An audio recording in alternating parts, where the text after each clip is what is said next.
Happy Friday.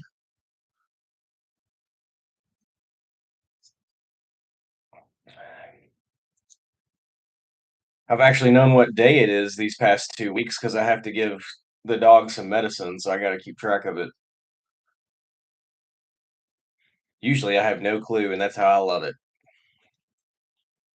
People are like, Mondays suck. I'm like, is today Monday? It's nice.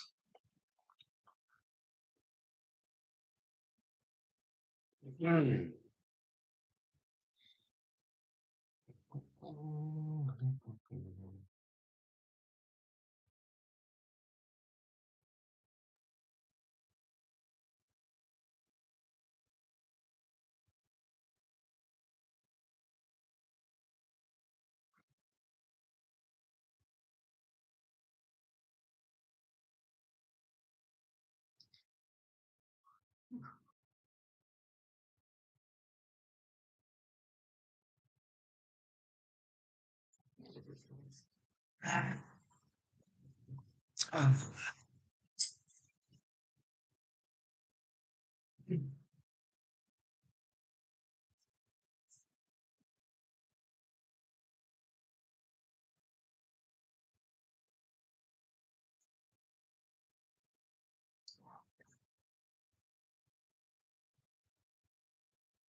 285.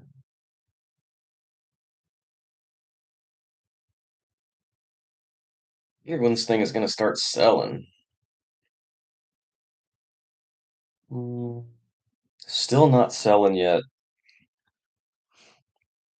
It's supposed to go up to I think it was a dollar or $171 on the open, which is just insane that it went up from what it was already massively overvalued at.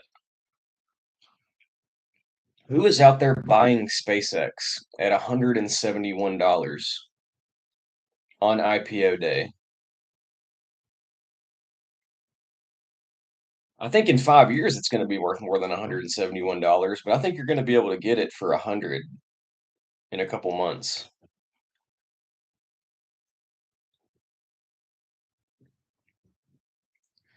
This is not financial advice, though. This is a complete guess.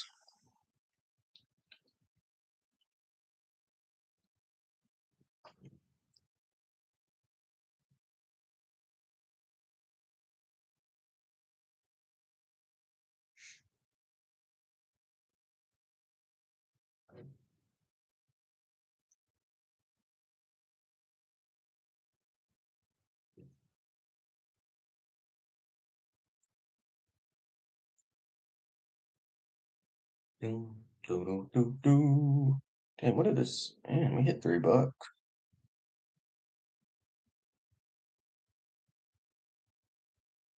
Bad.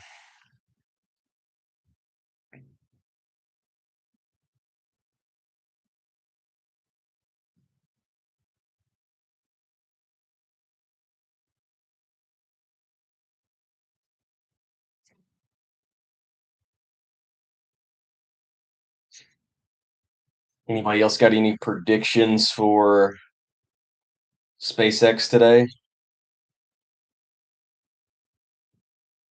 Anybody care about equities?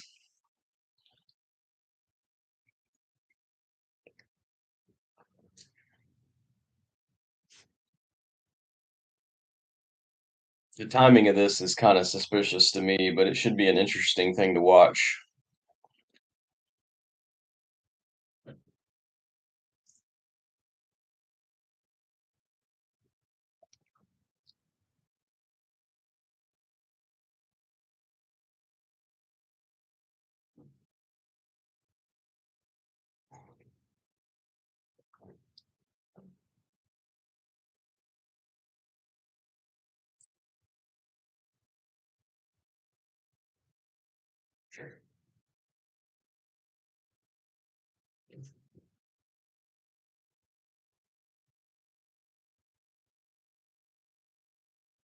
I wonder if Tesla's being affected today. It's basically flat.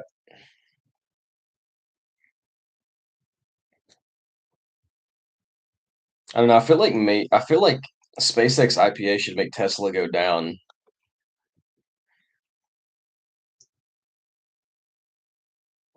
because you're just splitting Elon in half. I guess you always have been though.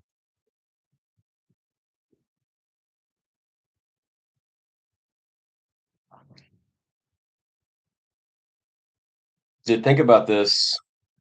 Think of This is a crazy way to think about the what's going on, Michael. Just messing around with this SpaceX IPO, just kind of talking to myself here. Um, Glad you joined. I'm just really curious of what it's going to do with the market. It's like so unbelievable that SpaceX is IPOing at a higher evaluation than Tesla is, like currently. It's kind of wild to think.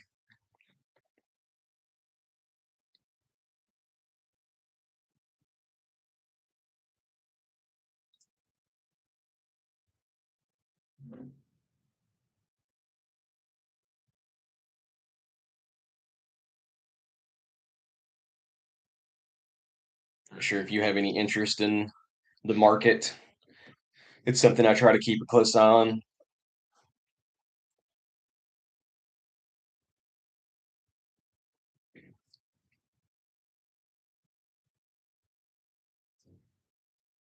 That's kind of my opinions as well. Obviously not financial advice. I'm not saying I'm some like guru. I just kind of pay attention to it. But I just don't understand how it's got this evaluation because like Starlink is awesome and I think Starlink's going to go amazing places. But the rest of their company burns cash like crazy.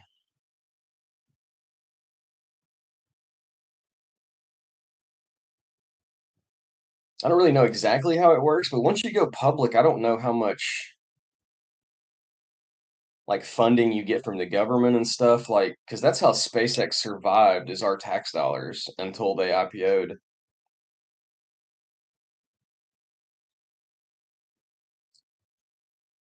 I just kind of want to see what it does today.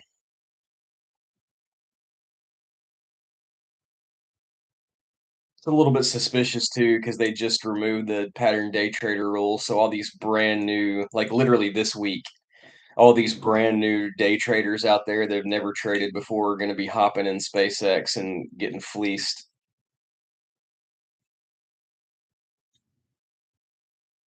Yeah, I got a Schwab. Yeah, I got a Schwab as well.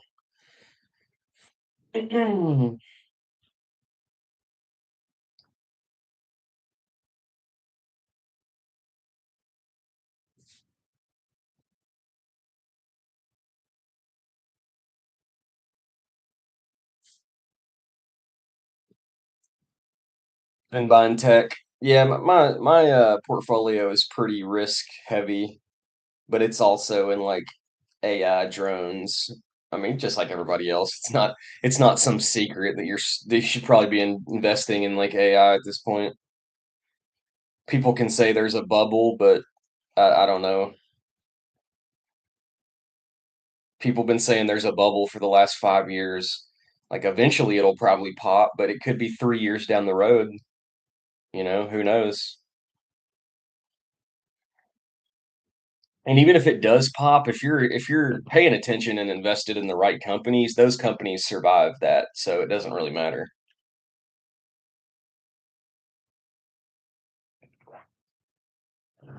Put it in Amazon. Can't go wrong with Amazon. I like to take a little bit more risk though. I can't 10x my money with Amazon.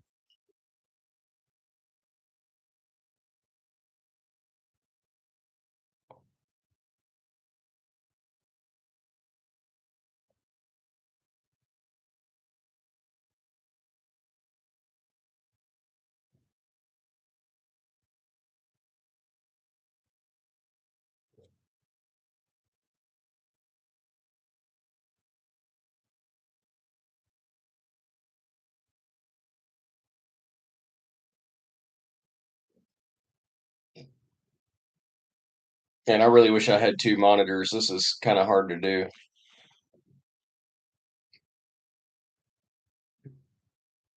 Yeah. I mean, it's because of Trump. Like every other day, he changes his mind on what he wants to do, and it's just driving the market nuts. Are we going to war? Are we not? Who knows? That's one of the reasons I like investing in drones. I feel like it's kind of a hedge against that. Because if we go to war, we need drone defense. And if we don't, we still have Trump in office who can go to war at any second. So I feel like it's a safe bet right now.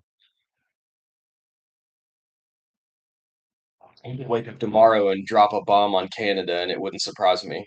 Like that's how crazy this guy is.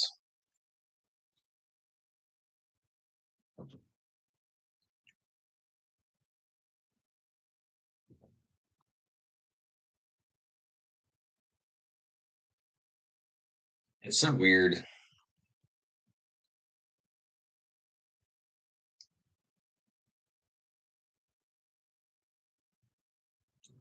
There's clearly a lot going on behind the curtain that we don't know about, so it's hard to even form an opinion. I mean, obviously my opinion is we shouldn't have, because there was really no reason to. Like, were you losing sleep at night over worried about getting I wasn't.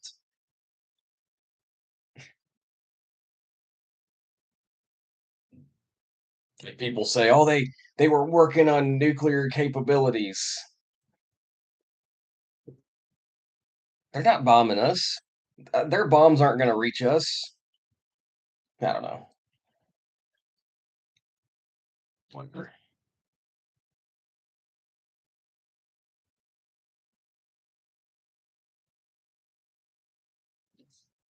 Hmm.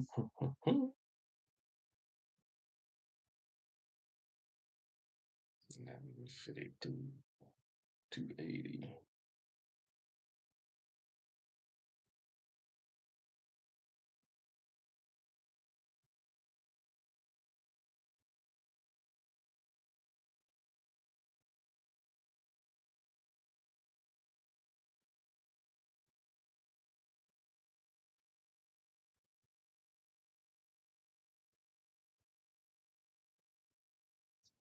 Still not trading. I wonder what's taking it so long. I thought it was supposed to go live like when the market opened.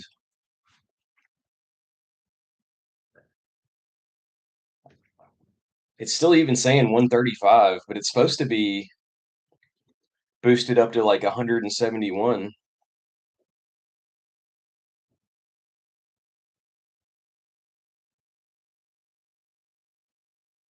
Hmm.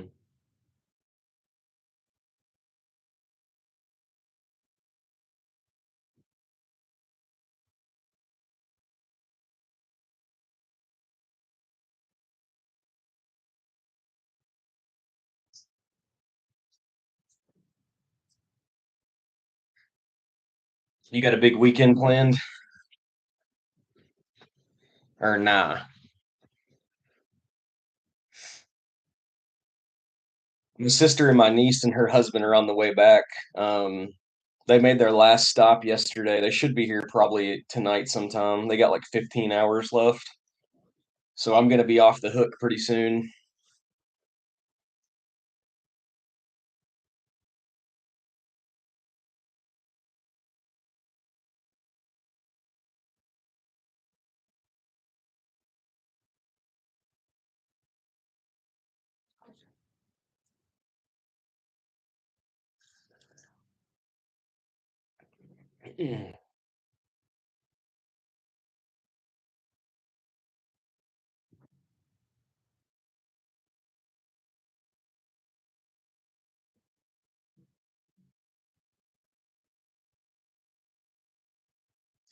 Sitting out at Lake Tobosifiki.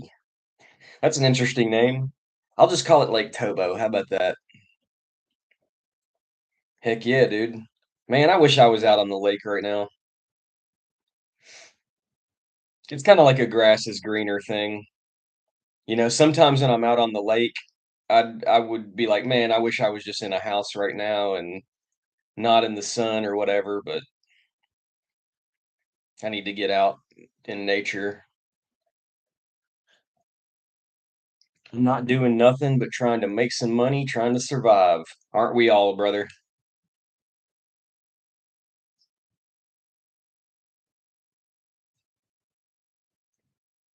I don't know if I've ever talked to you about what you do for earning,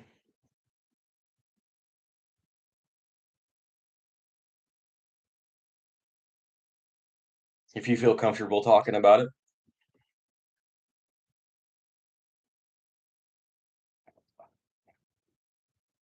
I apologize if we have. Sometimes it kind of runs together because I talk to a bunch of different people.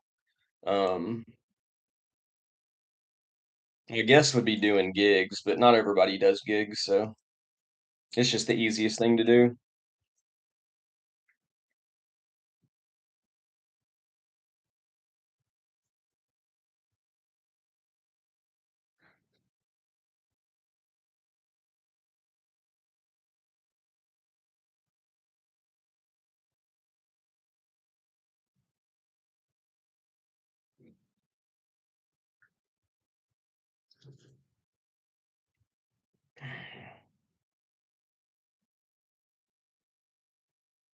Yeah, we have been doing gig work DoorDash. See, I figured we probably have. Um, Doing the gigs. Yeah, I hear you. Same as me.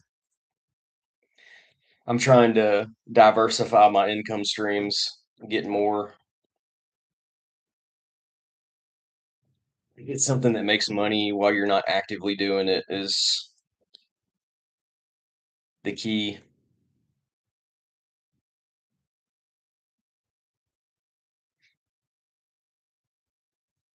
YouTube doesn't pay much, but it definitely helps me out.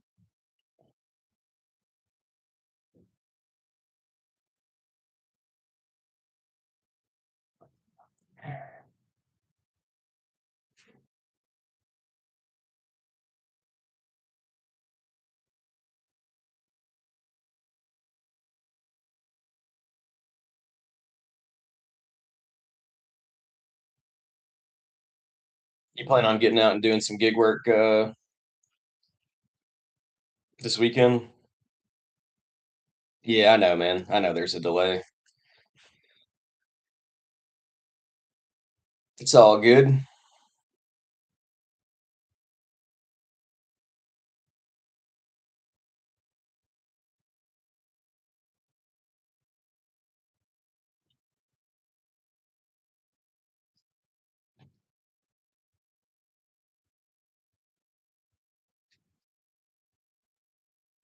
I need to figure out like how to actually use like OBS and stuff and really stream rather than just stream my webcam. It's kind of boring.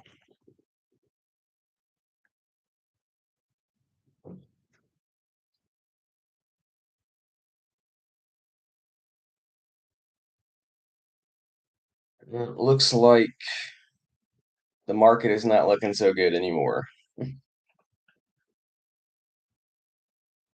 At least my holdings.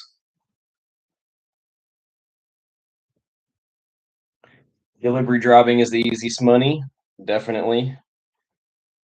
And I've done a lot of other jobs, worked at Walmart, worked for O'Reilly Auto Parts, and they just want to work the shit out of you for no money. Yeah. At least with gig work, you can choose if you want to work the shit out of yourself or not.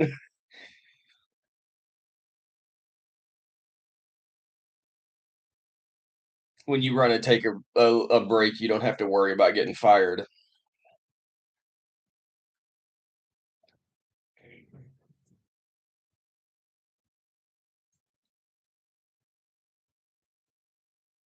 It's not the easiest money I've ever made, but it's definitely the most stress-free money I've ever made.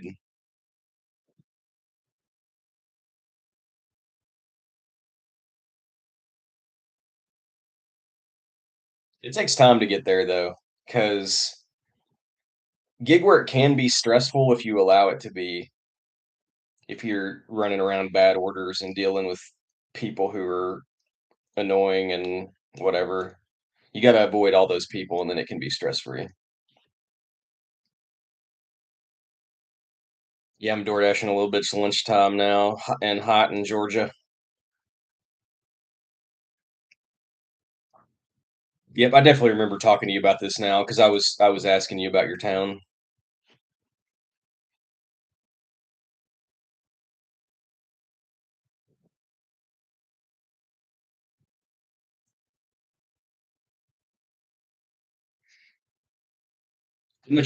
How much do you normally make on like a lunch shift? Lunch shifts are like crazy swings. I've been in some towns where I make like have like I can do $100 in a lunch, but some towns like literally don't get a single offer the entire lunch period.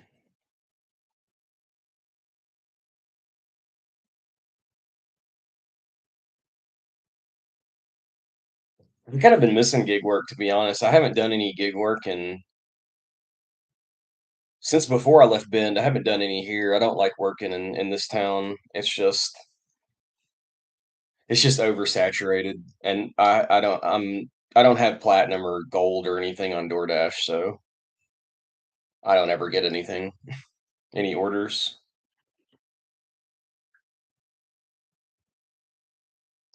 Oh.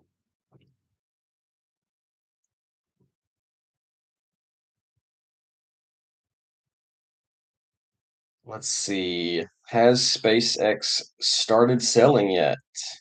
It has not. Something's got to be going on.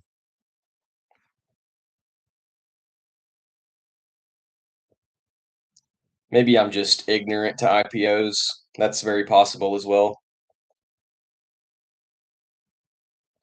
Man, Walmart had me running two departments as a part-time employee for over 6 months. I believe it, man. One of the jobs I had in California when I lived in Anaheim, I worked for a like an apartment complex that's like nationwide, and like they have like apartments in New York and Philadelphia and San Francisco. So it's like a big company. Um, and I got hired on as a porter because that was the only position. And then I got hired on, and I was told right away because I have maintenance experience. I had done maintenance work in the past, so I got hired on as a porter, and with the intention of like working my way into being a maintenance person and like being paid as a maintenance person. So I worked there for a full year, even longer. Like it was like a little over a year, and keep getting told, "Oh, you're doing great. You're doing great." Any day now you're gonna get your promotion. So I worked there for over a year, making uh, making the pay of someone who picks up trash, but working by myself in like a 400 apartment complex doing all the maintenance requests.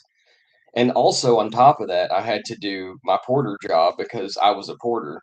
So like I was like sprinting through the parking garage, cleaning up the parking garage. I'd get a call like, "Oh, somebody's faucet's leaking," and I'd have to drop what I'm doing and sprint over there, grab the cart with all the tools, run up there and fix it. It was just and then after like 14 months, my boss took another job and a new boss came in and I was gonna have to like start over and like prove myself again. So I was like, you know what? I'm not doing this anymore. Y'all have a nice life. See ya. Yeah, making lately it's not been great. I was making around $100 a day for probably about 5 to 6 hours, but lately it's been sucky. Yeah, I would take 105 hours.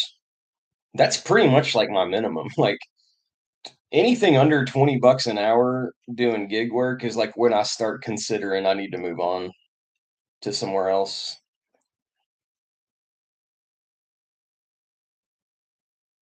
I mean, I get it. If you can't move on, you just got to make what you can make. I get it.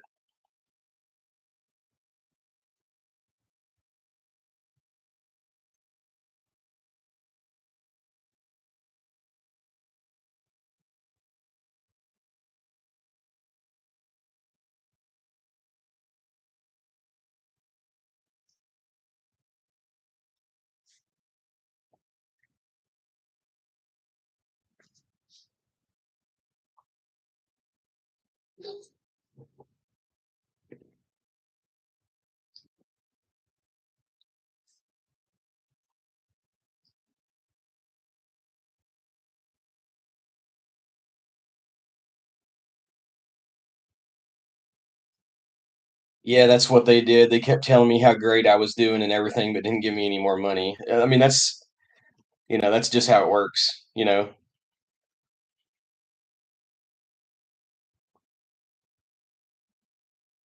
Just another thing in life about words meaning nothing and actions are everything. Like, I don't care if you tell me I'm doing a good job. You need to act like I'm doing a good job.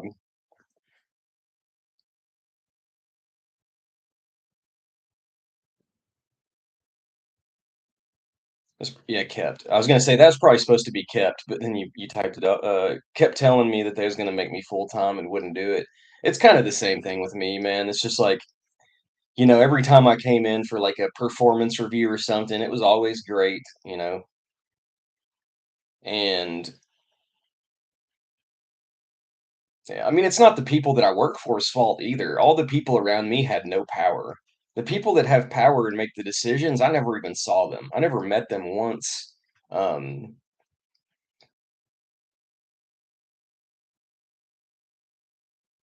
my direct supervisor, my maintenance supervisor, he was like on my side. And, eventually he ended up leaving too because he didn't really like the situation either. So, I can't blame him for that. He was a good guy.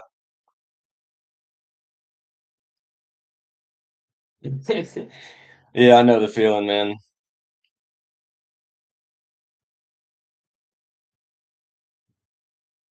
I hate to be that person that's like negative. I'm trying to like stray away from that. It's like so deeply ingrained in me though. It's gonna take a lot of work to get rid of it. I'm trying.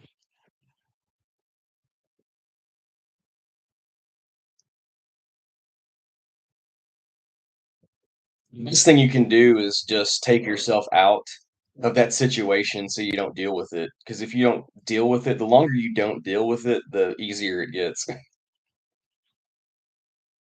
I can like look back and kind of laugh about it now. But when I was fresh out of that job, like I was just hateful. Total victim mentality.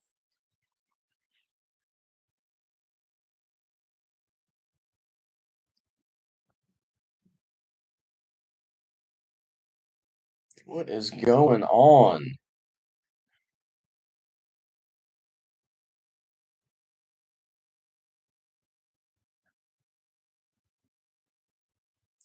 Seems like a lot of bullcrap orders, like offers for 2 or 3 bucks to go 7 miles or 8 bucks to go 13 miles. Yeah, there's a lot of that. Um, I try not to let those orders get me down because I don't have to take them. So, like, why let them stress me out? It does suck though when that's all you're seeing and you're trying to make money to eat lunch, though. It's hard to just look past that and be okay with it.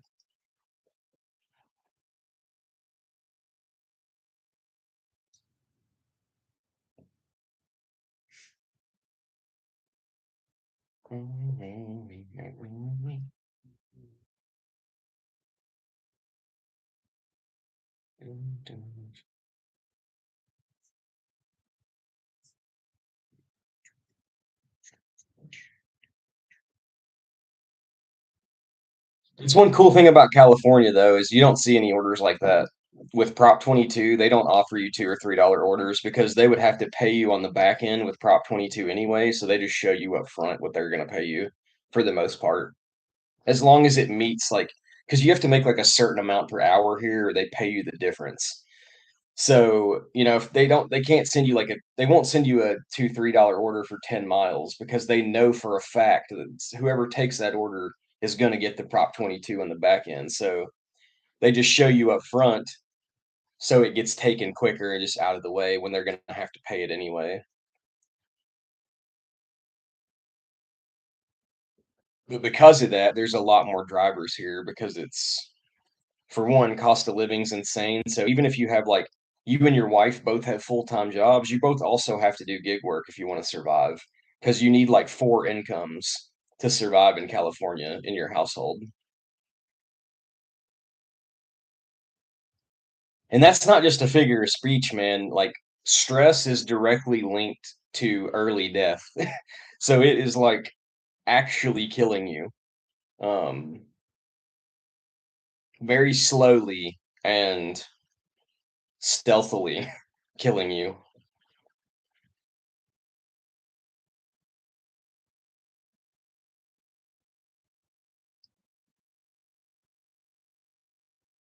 I guess I'm sort of lucky in a way that I actually do enjoy doing gig work. Obviously I do it for the money, but there are times when like I fire up the apps just because I want to drive around and check out like a new town. Like I'll be driving through a town and I'll be like, "Oh, this town looks kind of cool. I'm gonna throw on the apps and see where it takes me." And I'll just kind of let the orders let me discover the town, and I'll make 50 bucks while I discover a town. I'll be like, "This is a cool town," and then I'll just move on.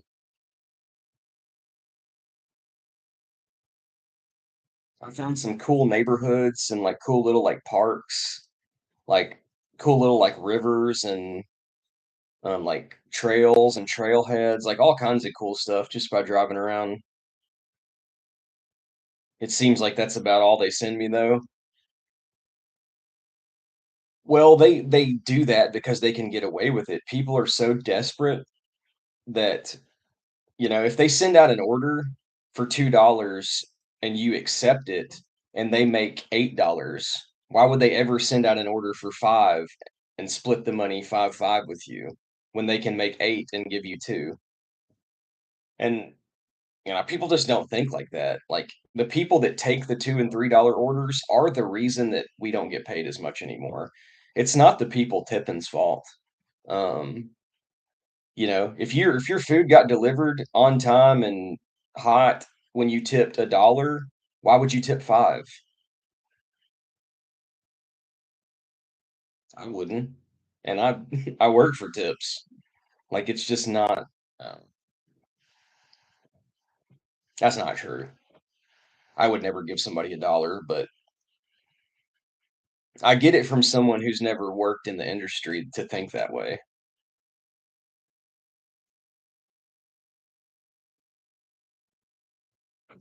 It's just like misdirection though. Like the companies want it's just like politics too, the politicians want the right and the left to fight so we're not fighting the system, right?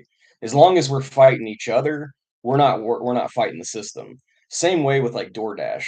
DoorDash wants us and the customers fighting because if us and the customers, if we're yelling at the low tippers are yelling at the lazy drivers. Nobody's yelling at DoorDash for paying 50 cents an order. So it's all misdirection and smoke and mirrors.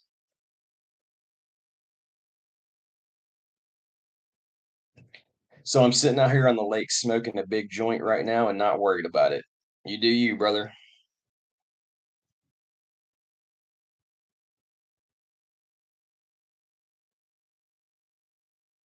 Keep kicking the ball down the line is not doing anything for your stress though, to be honest. Like it's kind of one of those things we talked about the other day, like make the easy decision today and it's going to be hard tomorrow. But if you make the hard decision today, then it'll be easy tomorrow. So by just sitting around and smoking, you're going to be stressed out at the end of the month when you got no money. Or you could work right now and then sit around at the end of the month and smoke. You kind of just pick. Hey, Bella, what's going on? Happy Friday. Got some eggs and cheese with some coffee on deck. I'm out. I may need some more. It's good to see you. Basically, I'm not going to worry about how much I make because my bills aren't really that much. I'm a nomad like yourself, and I'm just going to survive this summer. Yeah. I mean, everybody's got to make their own decision for that, you know. Would you rather relax now, be stressed later, or vice versa?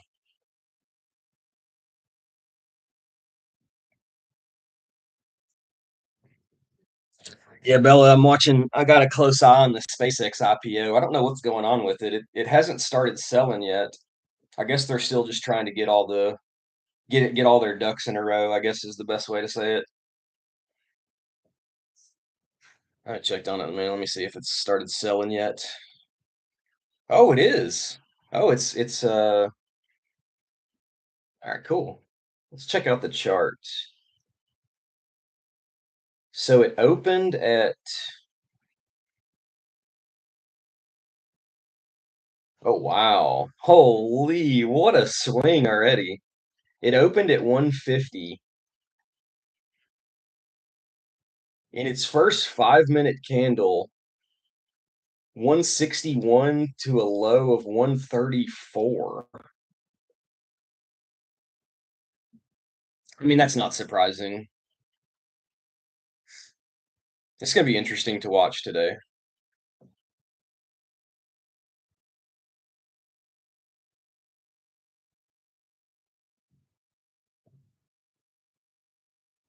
Um, Good to see you too. Oh yeah, the Space X IPO is going to make for an interesting day in the market. Yeah, I'm totally staying out of the market today. Um, I mean, I don't really trade anyway. I'm more of like a swing trader investor kind of. Definitely day trading is kind of sketchy today though. Basically, I'm not going to worry about how. Oh wait, I've already read that. There's another thing. Most of these customers aren't tipping at all. I usually get it's the offer itself. Yeah, I mean, but that's like what I was saying though. Like a lot of these customers have probably never worked in service, and DoorDash is also um they're not very forthcoming with their information, right? They charge all these fees and stuff, and they don't necessarily tell you that the driver doesn't get this money. So like, they pay, 10 extra dollars to get this delivered, and they're like, oh, well, the driver's taken care of. I'll just throw them a few bucks just to be nice. And then DoorDash gives us two of that $10 and they keep eight. So it's just what I said. They want us fighting the customers. They want you to be mad at the people that don't tip rather than the company that pays you like shit and the other drivers that take those bad orders and reinforce to DoorDash that it's okay. So um same, I'm just holding my usual full index funds. Market has been volatile as it is. So I'm gonna take a big step back anyways. Yeah, I'm kind of feeling the same. I'm down pretty decent today, but my account swings all the time. Like I said, I'm pretty high volatile friendly, so I'm fine with 5, 10% swings. What is this?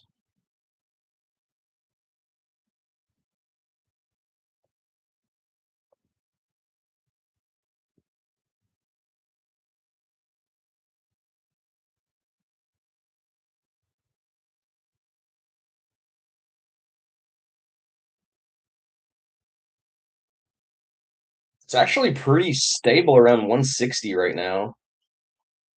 At least for a few minutes it has been.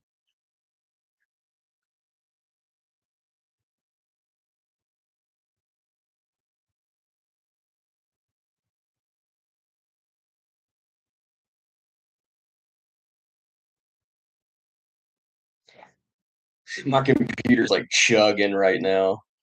I just got a message that said it's out of memory just from running Thinkorswim and streaming at the same time. No debt. I just got to get through this heat. Hey man, having no debt puts you having no debt puts you in like the top half of people in this country for how much you have. Out of memory sounds like me on a Friday. I tried filming a video 2 nights ago, and that's how I felt. I was just like it was like 150 degrees here all day, and I was just zapped. And I filmed like the first couple little bit, and I went back and rewatched it, and I just looked like somebody just slapped me in the face, so I just quit filming.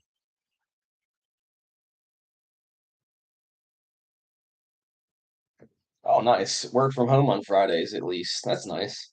Kind of makes you wonder why can't you work from home every day if you can do it on Friday?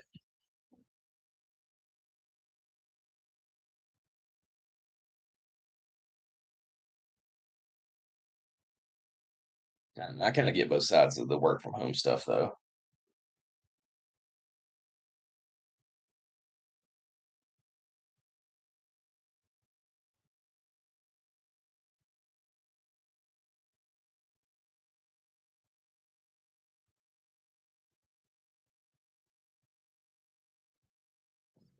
Totally could work from home every day and actually did for the first few months of working here, but they built a shiny new building and wanted bodies in it.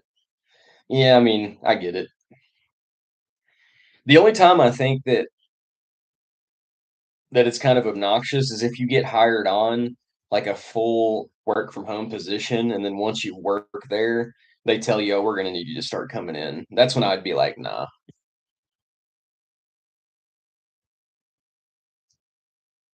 I kind of get like people will work harder when they're in the building around other people working. It's just how it work. That's just how it goes. It's the same thing of like if you hang around rich people, you will become rich. If you hang around, you know, people who do drugs, you're going to become a drug addict. If you hang around people who steal things, you're going to become a thief. If you hang around people who are working, you're going to work. So it's just,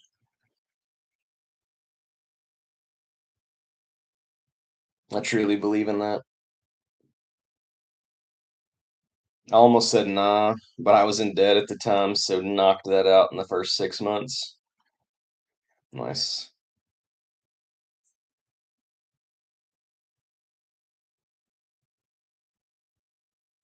Were you in that position where you got hired on like a full work from home position and then they built a building and was like, "So, you guys can't work from home all week anymore." Was that what happened to you? Because that's like I said, that's the one thing that would make me mad is if I got promised something and then it taken away.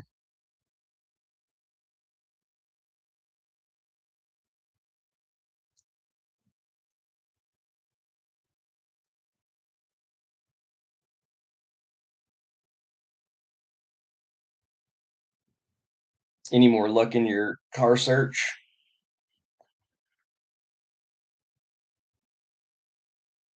They hired it as an optional in-office position, but they did tell us eventually would be based in the office. It wasn't out of left field by any means. All right, well, that was, nice of them at least to be open about it.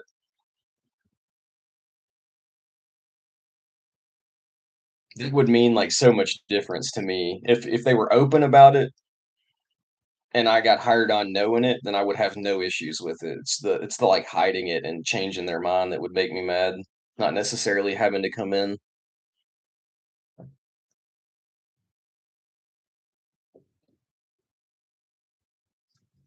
I'm gonna go grab some more coffee.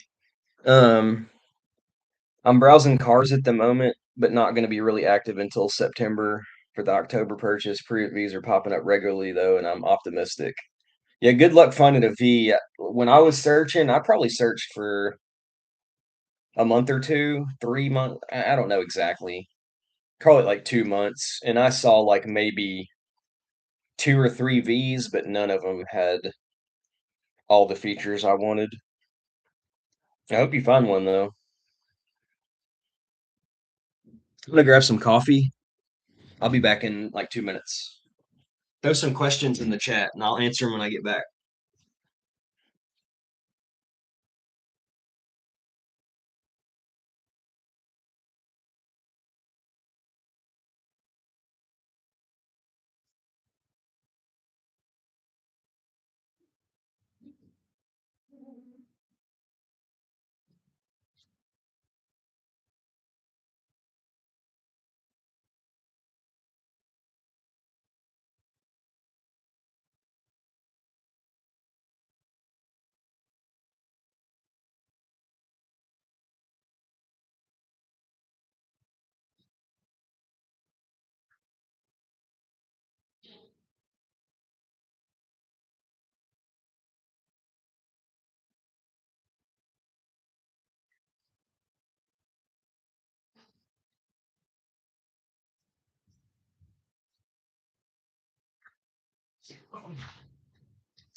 Got a cup brewing up.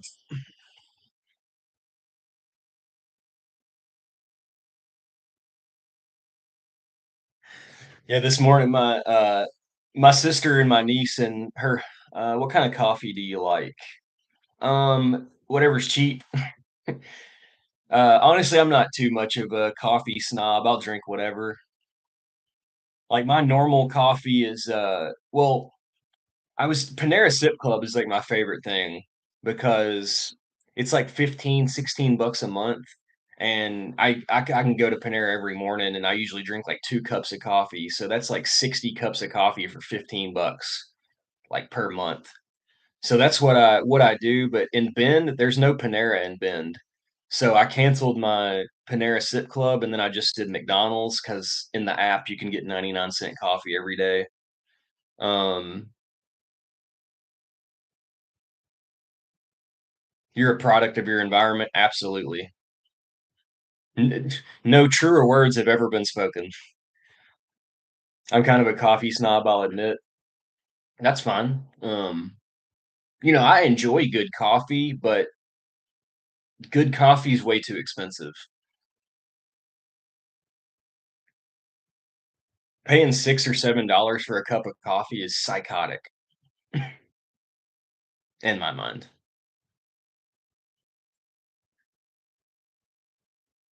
I was gonna say something. I guess just the McDonald's, like McDonald's coffee is not great, but it's 99 cents. So it's that the price is great.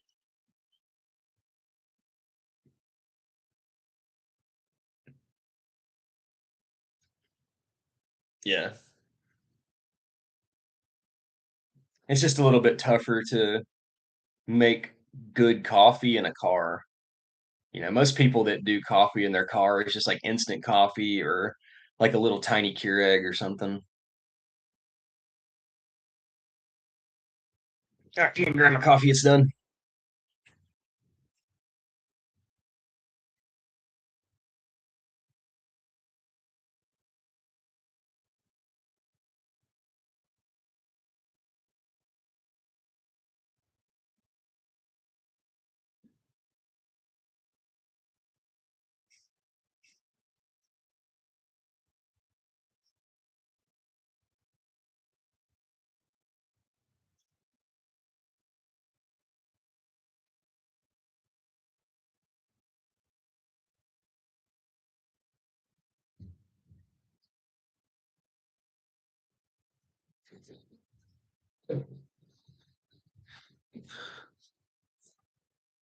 I gave you a light, bro. Gotta go for now. Be easy. Appreciate you hanging out, Michael. Go make some money, brother. So here's a good example of you can't really see. This is what I'm drinking. It's just like the Kroger brand, just cheap. It was like the cheapest coffee. So when I have the whole store at my disposal and I can pick anything I want, this is kind of what I go with. Just the Kroger brand. It's like donut shop breakfast blend coffee. It tastes pretty good. It's better than McDonald's. I would probably put this kind of coffee on like the Panera level because like you got McDonald's is like down here, and then I think Panera is a little bit of a step up for coffee, and then this is kind of with Panera, and then from here you got like Starbucks, and then I guess the top for me is probably like Dutch Bros, and there was a coffee place in Bend. I forget the name now, but it had really good coffee, but it's kind of a I don't know what I was gonna say. It was just good coffee. It's actually cheaper to buy beans and hand grind them. Yeah, I imagine that. Anytime like you add an extra process, it should be cheaper because if you buy beans already grounded, that means they just had to do something else, so they charge more.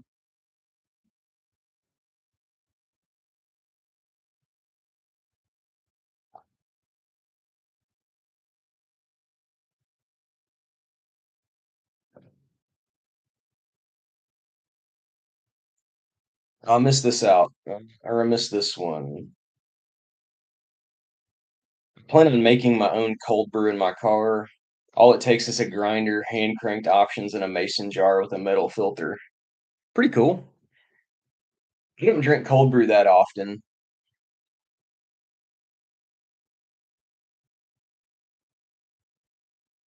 Yeah, I get that. I love the process of making it, so I'm willing to sacrifice the convenience.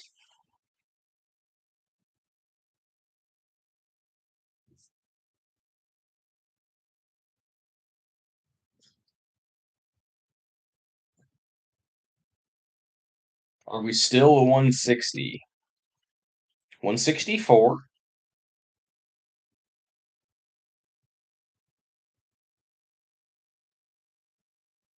Man, Ondas is driving me crazy. Why are you $9?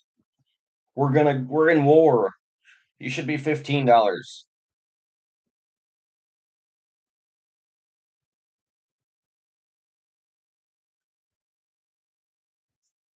Volume on that. Let's check the volume. Actually, that's a good. I haven't checked the volume. The first 5 minute candle was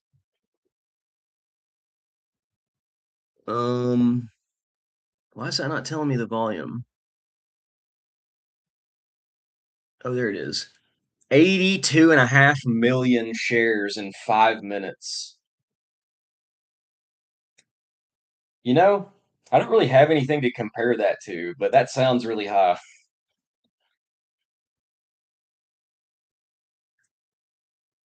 Especially a stock at $165 a share. Let's do that math real quick. 82.5. Oh, not point 0.5. I'm a dummy. 82.5 times we'll just do 165. What is that right now? That is $13.6 trillion exchanged hands in 5 minutes.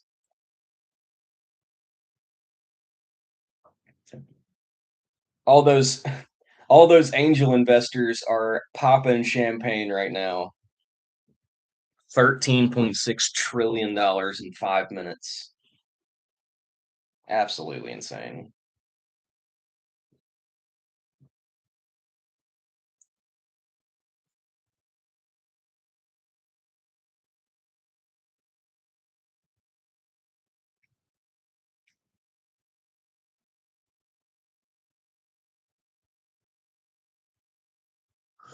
I would love to see behind the curtain right now and what's actually going on. There's like a room full of people right now that are throwing a party.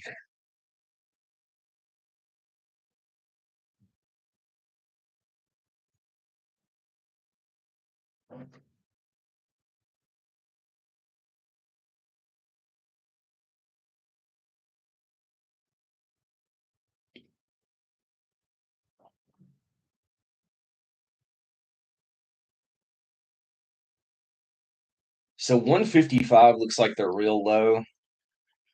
That first dump at the beginning was just people like massive. I don't want to call it panic selling, but like investor dumping. I don't really know what to call it.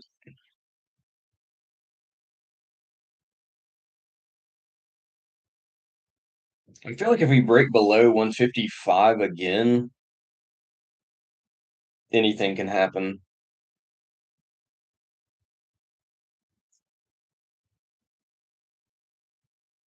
I'll be interested to see what fair value ends up in the next few weeks. Yeah, me too.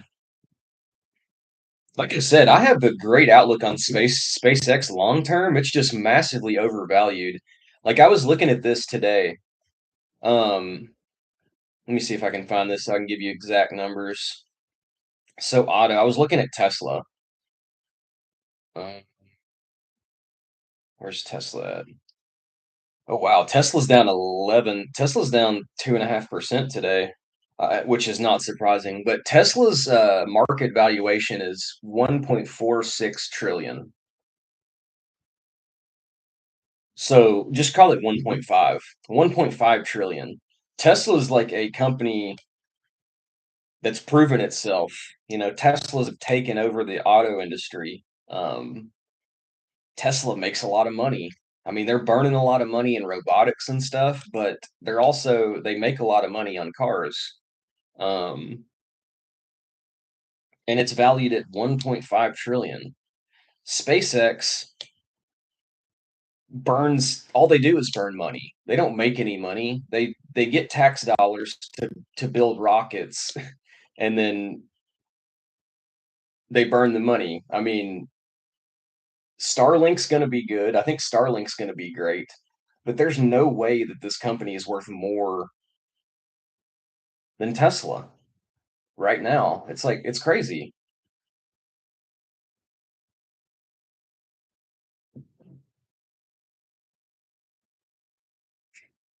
A company operating at a loss being valued is like the fifth or fourth or fifth biggest company in the world is crazy to me. I don't know. I just need to stop talking about it.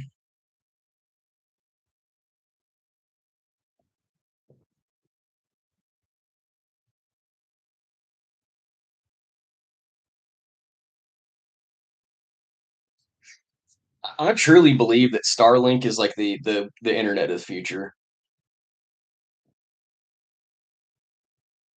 I truly believe that Starlink is like the internet of the future.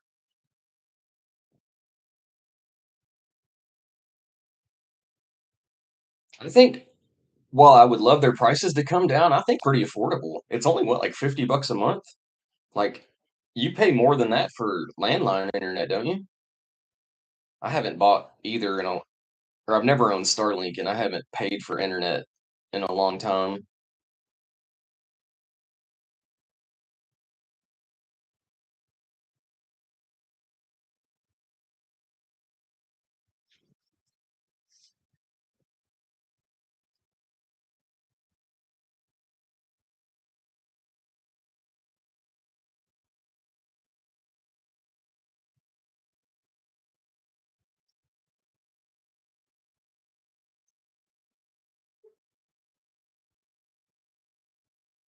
I was paying 90 a month at my old apartment for internet. Starlink for me when I used it a few years ago was $125 a month.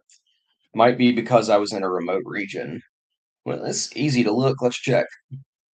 How Starlink Starlink price plans. Starting at $50 a month. Yeah. So I mean, obviously that's going to be their lowest. Well, I know somebody was telling me, I don't know if it's true. Somebody just told me this that you can get a $5 a month Starlink plan that is like basically zero data, but it's enough to like get an emergency call out if you need it. So I thought that would be cool. It's kind of like a sat phone. Um, for like $5 a month. But this doesn't show up when I typed it in, so maybe that's just not true. Yeah, but 50, 59 a month in lower demand areas, standard typically 85 a month for speeds at 200 megabytes. That's probably what you paid. That's probably what you had, the standard, I guess. Residential max is 130. So I guess their highest plan is 130 a month. That's up to 400 megabytes.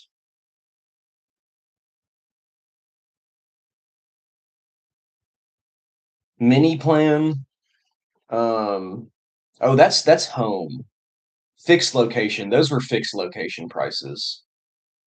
So 50 to 60 for the light, 85 for the typical, 130 for the max for residential fixed location. So on the go is mini plan $50 a month. So that's the same.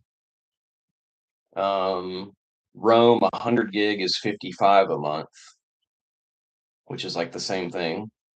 Rome 300 gig is 80 a month. So it's cheaper to get on the go. Rome Unlimited is 175. That's interesting. That's more expensive. These prices make no sense, I'm going to be honest. The 300 is cheaper than the fix, but the Rome Unlimited is more expensive. Then there's business plans.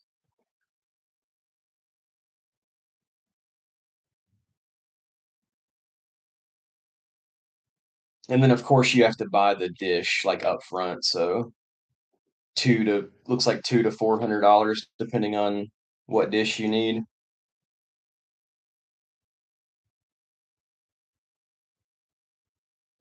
Interesting. That is definitely much lower than when I had it. Encouraging since I'm very likely to gonna get one for my car. Yeah, I think it's pretty affordable. If paying a 50 to 80 bucks a month allows you to save 1,000, 1,500 a month by traveling out of a vehicle, seems good to me.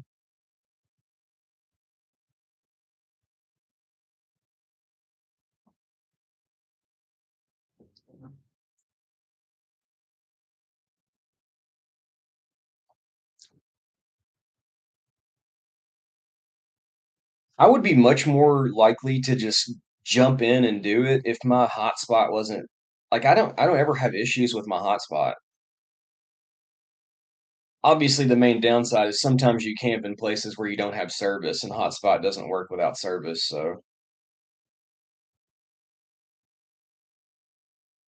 as long as I'm in a city though, my hotspot's pretty good for me. I can't like upload or anything on it, or I can, but it takes hours. I have Mint Mobile, so not much hotspot data. It'll be cheaper to have Starlink.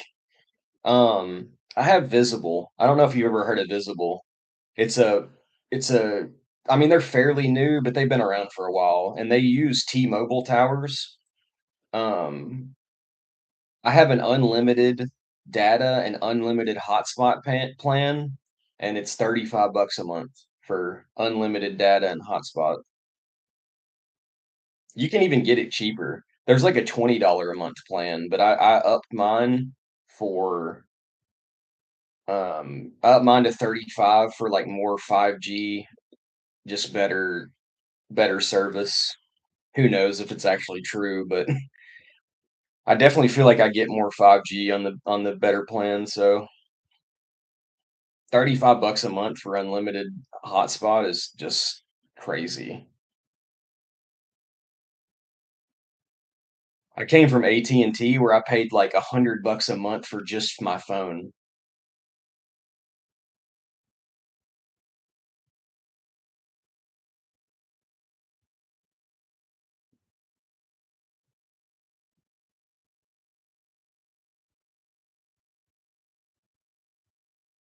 And it's really easy to set up Visible too.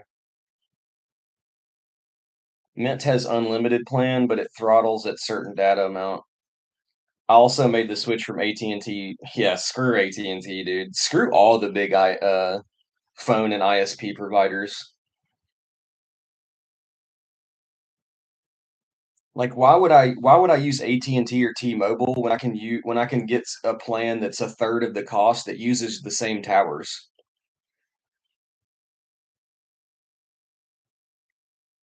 It makes no sense.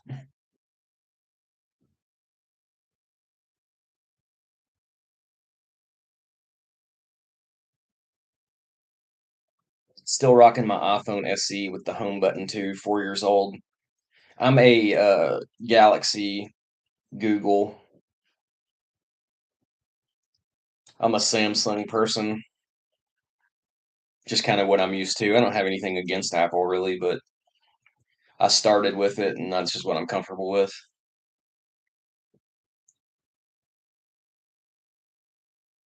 I think I have like an S24 or something. My phone's about 3, 4 years old and it still works just like it's brand new. Battery life is still fine. I like it a lot.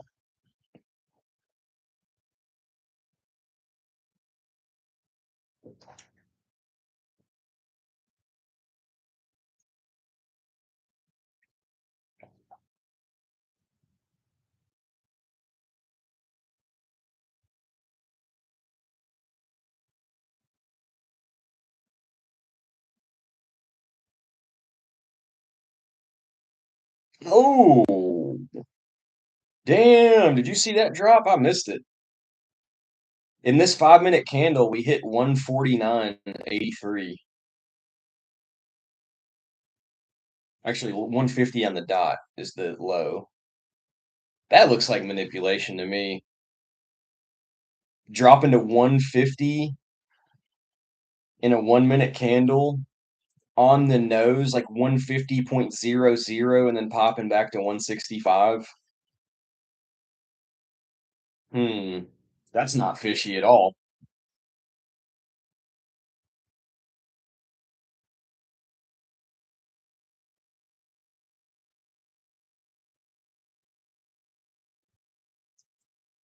There's some serious shadow trading going on. Quants are popping off all sorts of stuff today. There's I was telling Michael, like, I would love to just take a peek behind the curtain for a few minutes.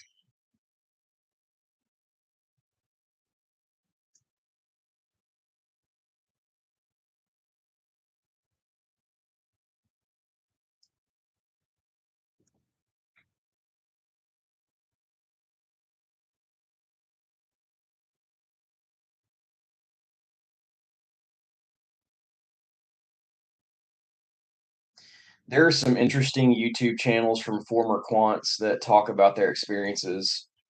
Um, I may be a bit ignorant. Is quant just somebody that works for like a firm? Quantitative, is that like short for like, but also very humbling as a regular trader that tools and resources and education, they have always crushed most of the market. Yeah, they work for investment firms. Is it just like the dudes behind the numbers that like decide where the money goes kind of thing, probably? The smart people in the back. And then you got the frat boys that are like front line that actually execute the trades and talk to people and stuff. I guess that's how it works. Yeah, I don't know a ton about that side of the world. I try to stay in touch with the market, but I don't know a ton about the actual people in the brokers and stuff. They're really smart people that sit with six monitors and play around with the millions of dollars a day. Yeah.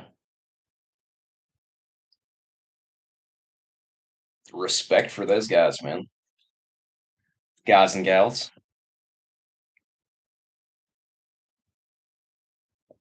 That's my Southern coming out, calling everybody guys. Some people take offense to that.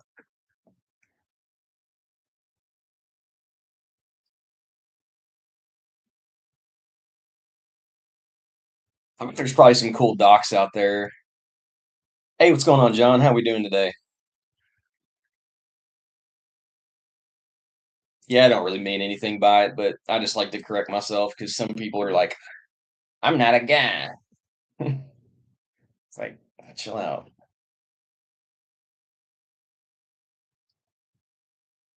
I know you wouldn't be like that. I'm just saying. What's this channel about? It's about car life and um, just enjoying life, really. I don't really know. I'm just trying to help people and just interact with people and chat is all. Finishing up a house sitting job right now. Been pet sitting for my sister.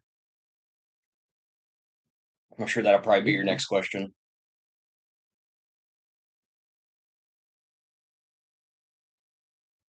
Appreciate you hanging out. If you got any questions, hit me up and I'll be glad to answer them.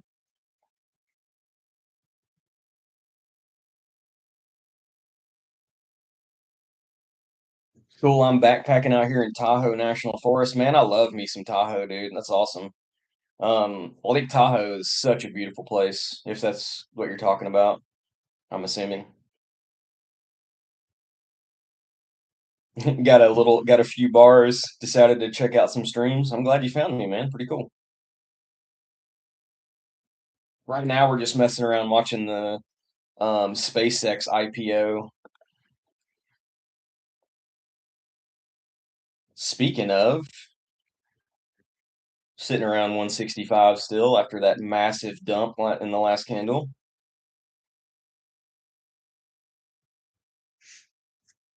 Yeah, about a year ago, I was in Lake Tahoe. I spent about a week there, did some swimming and some exploring. Awesome town.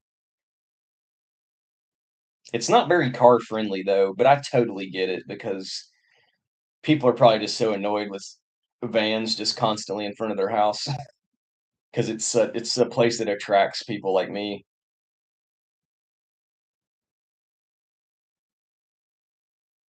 And you, I guess, if you're a backpacker. That's something I would love to do. I've always wanted to do a through hike, but it's scary and I just need to do it.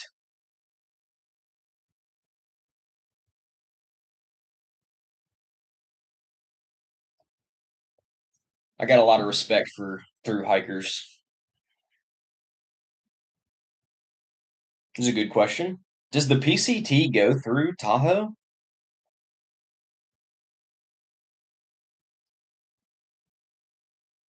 Oh, very cool.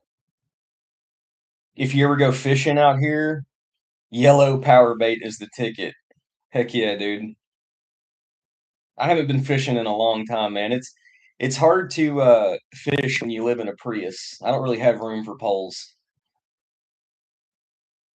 I grew up in Kentucky though, so I've done my fair share of fishing.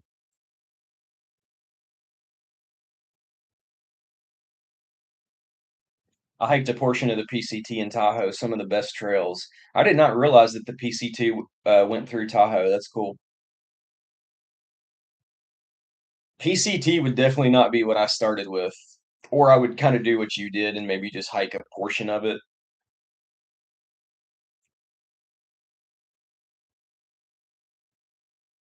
I backpacked to Loch Levin Lake. I've never heard of that.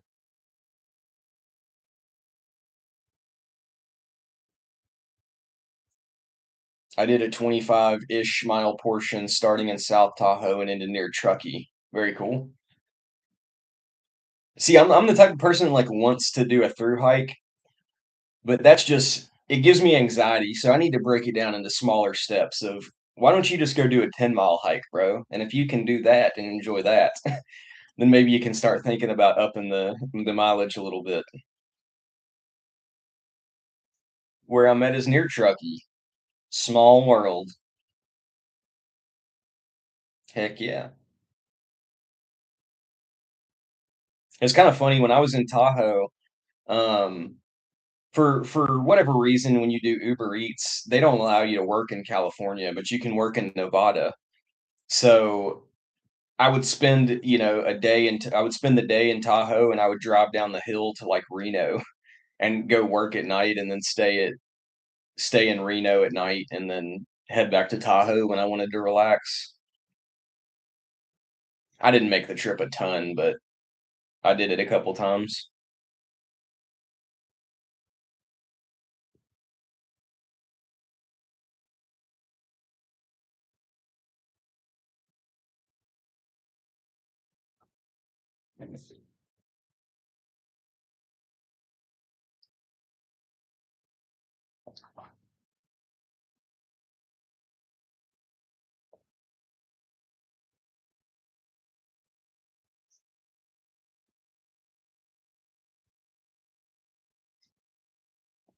I kind of swinging back the other way. Yeah, it's looking pretty volatile today. Very interesting.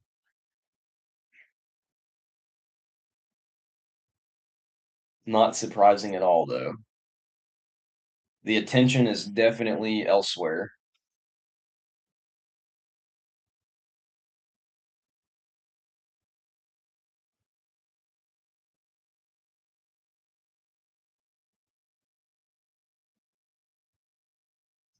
Are you just doing a weekend backpacking trip, John? Or you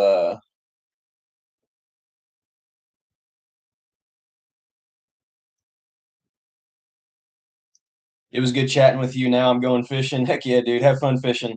Appreciate you hanging out for a minute. Hope you catch some big ones.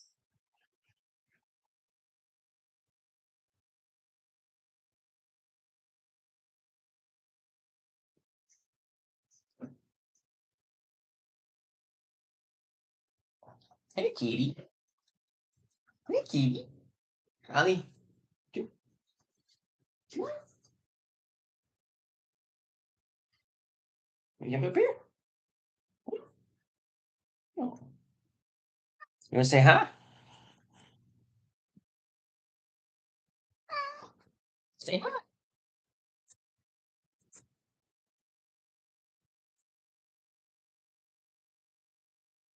This is Ollie. Ollie is super annoying. Ollie meows all the time, even when Ollie has food. This is a sweet cat, though.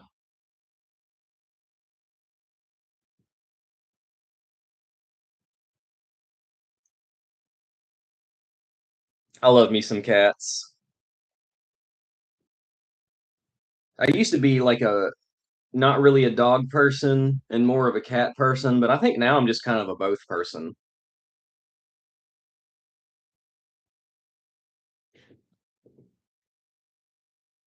Ollie is super cute and has every permission to be annoying. That's true.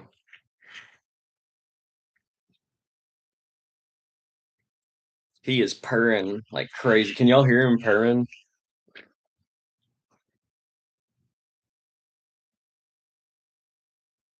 He's cookie.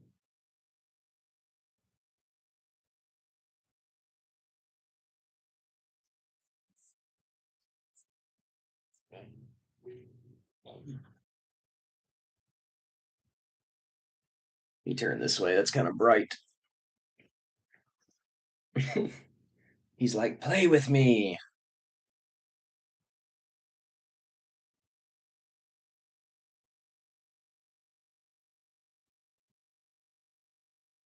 Yeah, he's super cuddly.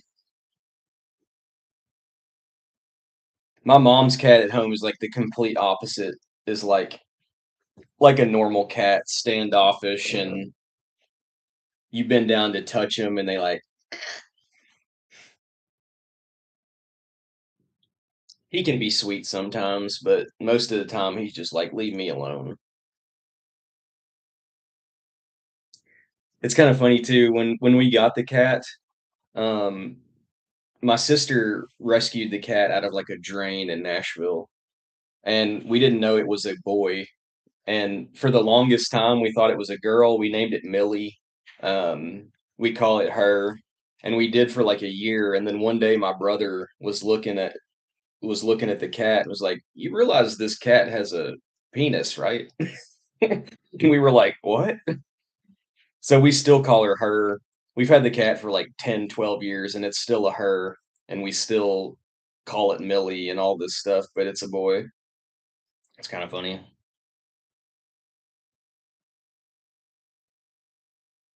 We call him Millie with a willy.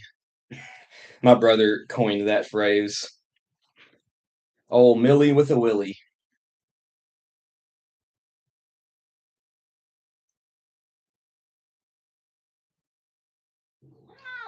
You can't get comfortable. He's gonna stick your butt in my face. I don't want to smell that. Let's just get you down. You're not comfortable, I know.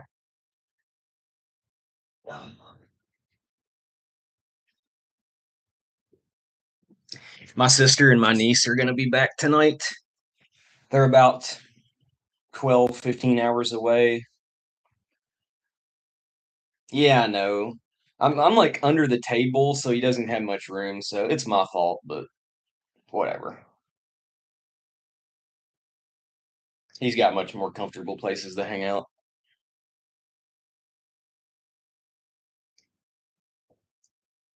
The cat ended up throwing up all over my niece's bed, so I washed all her sheets and blankets so she doesn't have to come home to that.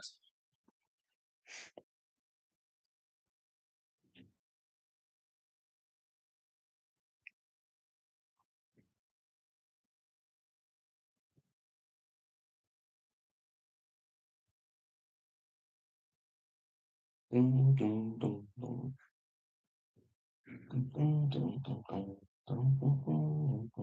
167, bouncing a little bit. I'm honestly pretty surprised.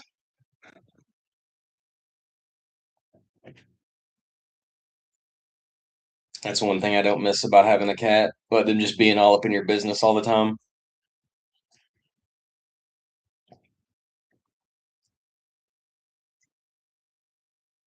I think it's interesting, the car life people that had cats,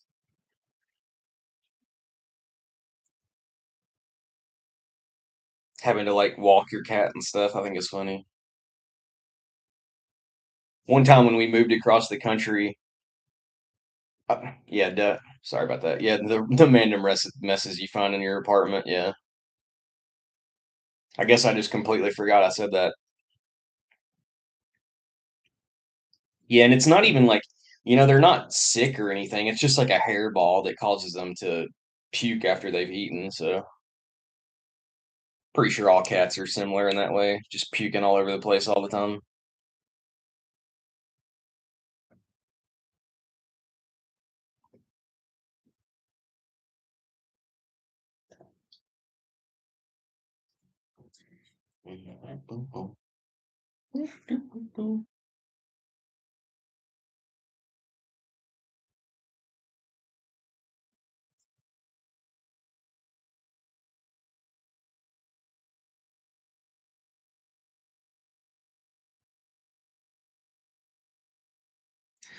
I invested in a biotech stock a while back and I'm down like 98% on it. I think this company's dead. Luckily, it was a very small investment, so money that I was okay losing.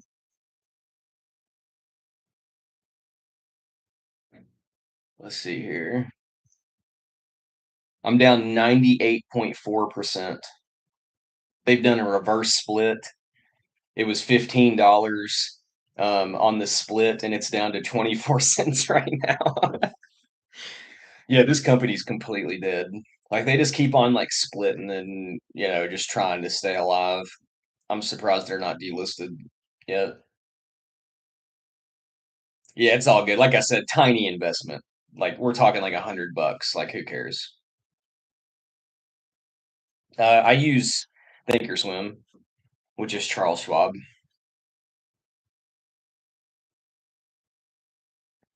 I mean, that's what you get when you invest in biotech. Biotech is the most volatile sector in the entire market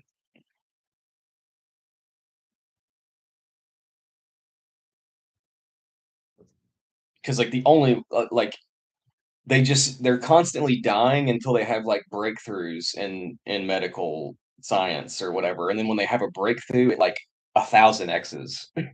So it's like buying a lottery ticket, honestly, investing in biotech.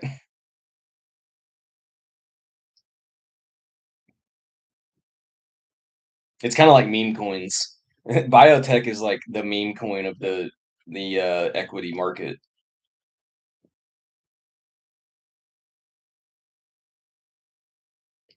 And the Mag 7 is like Bitcoin, and then biotech is meme coins like Pepe. So accurate. All the crazy stocks that pop off lately have been biotech. Yeah, I mean, I don't know if you ever watch Ross Cameron, but he's who's got me into trading. I don't suggest to ever trade like him, but he's like he knows what he's doing and he's set himself up great. But it's hard. It's like impossible to replicate what he does on your own. But he only trades biotech, and he can like the other day. Yeah, the other day he made like $174,000 in one morning, but he's been doing it for 25 years. And he has like a massive following of people that are his exit liquidity. So that's why he's able to do what he does. He's a smart guy though. I feel like the information that he gives is valid. Like I said, it's just hard to replicate what he does though. People like think, "Oh, I can just copy trade him." And when you do that, you are his exit liquidity. When he sells, you're buying, and then it tanks because everybody that's watching him and bought it is selling when he sells.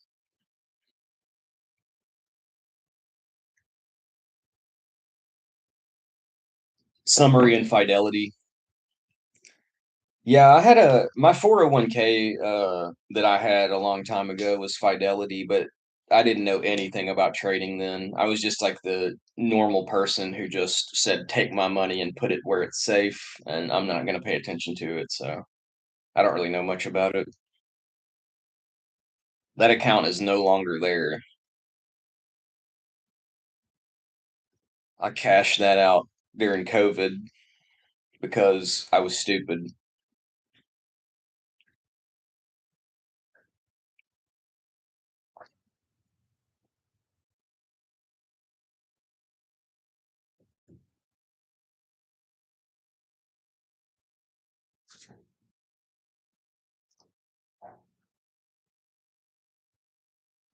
Do, do, do, do, do, do, do.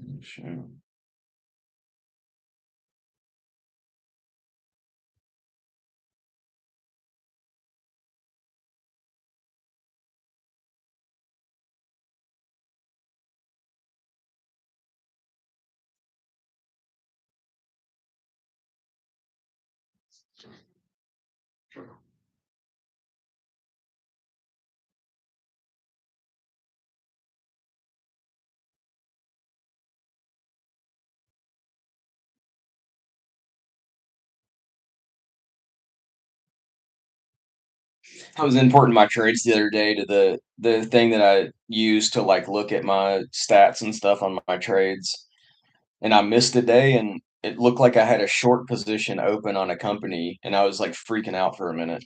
But I had just forgot to upload the buy, so it thought I sold and had an open short position. And I don't like shorting things because that's just a good way. Shorting things, you can lose like infinite money. I'm not. I don't feel like I know what I'm doing well enough to be shorting stuff.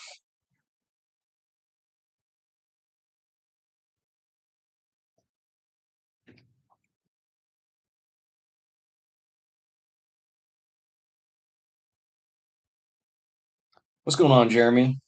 Are you intending to start another 401k retirement account? I do have one now, but I don't it's not a 401k. It's just my own investment account. So instead of giving people money and having them investing, I just decided to learn how to invest and do it myself. So I do have it's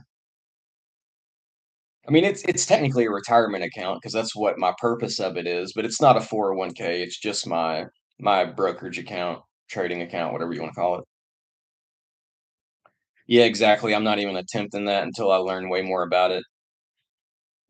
That's smart. Like, you don't want to like just hop in and start shorting things or hop in and take leverage right away. That's how people go broke and like they become the statistic, right? You hear the statistic like 80% of traders lose money, but it's because of those people like that jump in and, you know, go too ham at the beginning when they don't know what they're doing, and then they lose money, and then they're like, this is stupid, there's no point in doing this, and then they don't ever trade again, so they're in the 80%.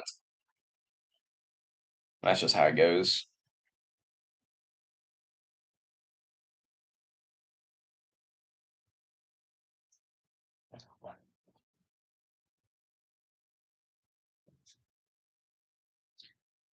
Appreciate you hanging out, Jeremy. Nice to meet you.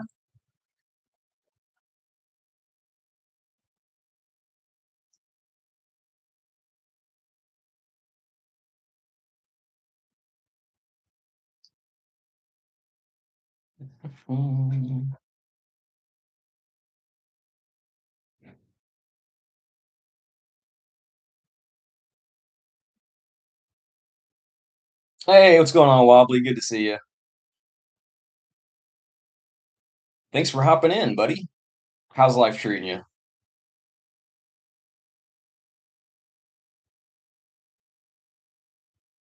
What was I doing? Oh yeah, I gotta bring SpaceX chart back up. Pushing 170 at $2.2 trillion. Crazy.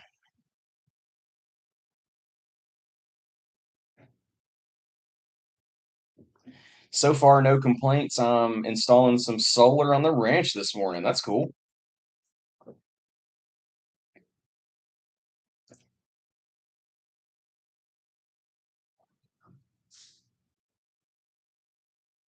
Whenever I settle down, I'm definitely gonna have me a solar farm. I would love to at some point just be like completely off grid and completely self-sustainable. I think that would be incredible. The thing that's always kept me from doing that in the past is not having like a connection to the world through like internet. But I just get Starlink going. I just get Starlink now, and I'm still connected, but in the you know in the middle of nowhere. Life goals, ain't that the truth?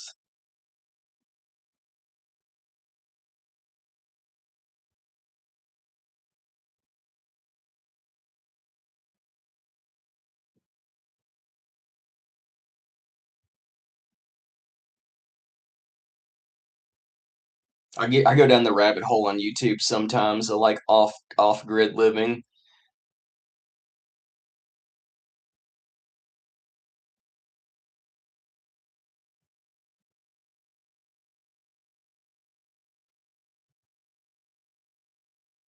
It could even be cool at the beginning just to like get like a tiny home on wheels and just like move it around on BLM because land is freaking expensive.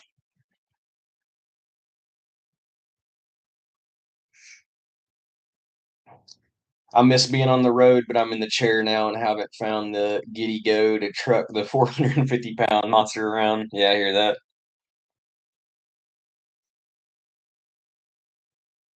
You should mount some solar to your chair to like the back of it. You whip around and charge as you go. Put you a Starlink on your chair.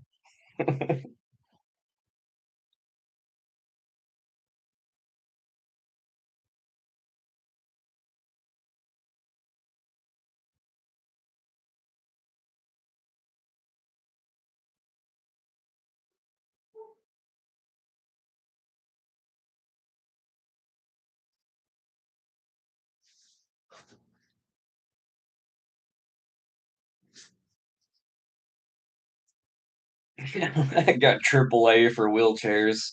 That's great.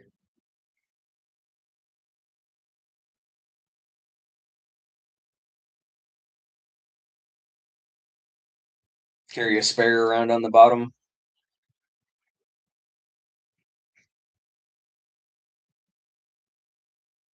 I guess it's good to have a sense of humor about it.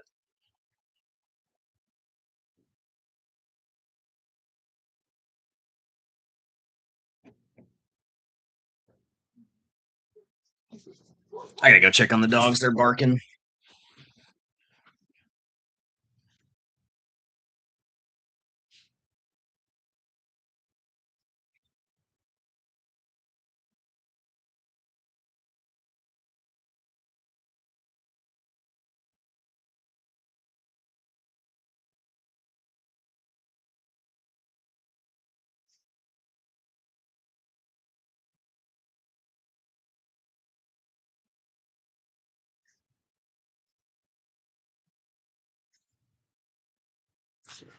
Oh, sorry about that. Neighbors are messing around out back, and the dogs are interested. They bark at everything that moves, and the people behind my sister, have chickens, and they're constantly like just making little noises.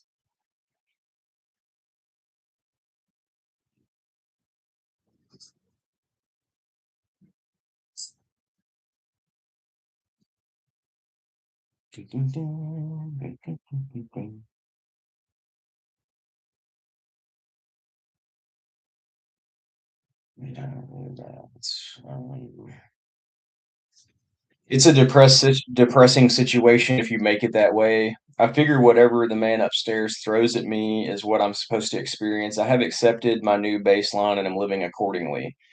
Yeah, I respect that, man. Like you live in your own reality, your perception, and you have control over that. So if you want to sit around and be depressed all the time, it's just not a way to live. And I respect making the best out of your situation. Not everybody's strong enough to do that.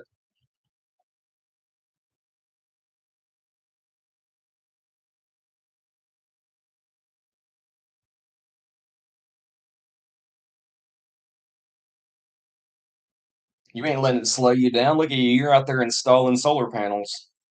Get it done.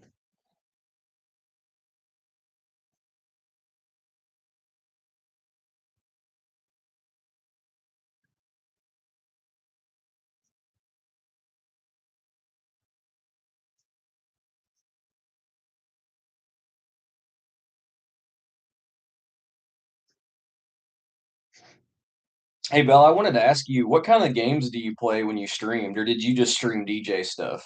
Did you do any gaming, or was it more like music, IRL stuff?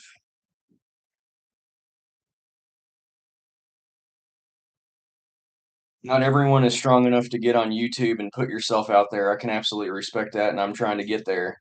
I appreciate that, man. It was a scary decision to do it, but that's why I did it. Um, to get over my fear of like judgment and all that stuff. So, and just to make connections with people. I did gaming, yes. I played a lot of Splatoon. My all-time favorite is Rocket League. Very cool. I was actually playing some TFT yesterday. I don't know if you've ever played that. It's like the League of Legends auto battler, I think is what they're called. It's like where you like build a team and then you put the items on them and then the two teams fight each other like you don't have control over like the fight. You control your team and what your items your guys have, and then they just auto fight, and whoever wins like moves on. It's a pretty cool game. I don't know why I thought of that. I just did. I was addicted to Rocket League and GTA 5. Yeah, it's called Team Fight Tactics, but it's like through the League of Legends client. So it's like League of Legends, but it's just like a game that characters are all League of Legends characters. Um,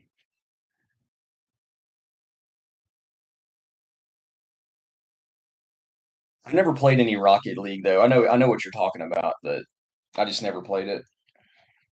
Looks fun.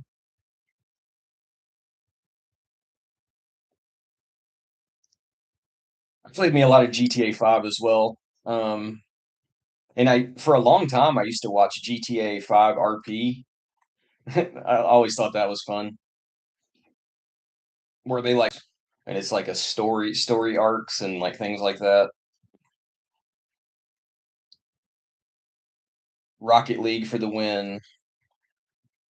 I love playing Snowy Day mode, which was with a giant puck. I don't think I ever saw that. I'm a huge hockey fan, so it was great. Very cool. Sorry, I don't know a ton about hockey.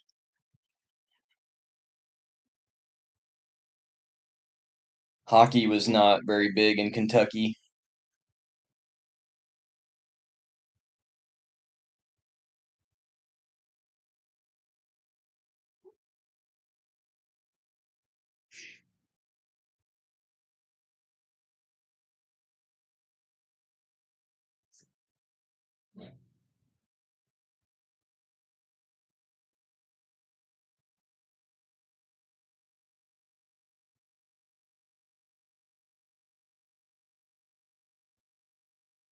I'm dumbfounded by SpaceX, I'm gonna be honest.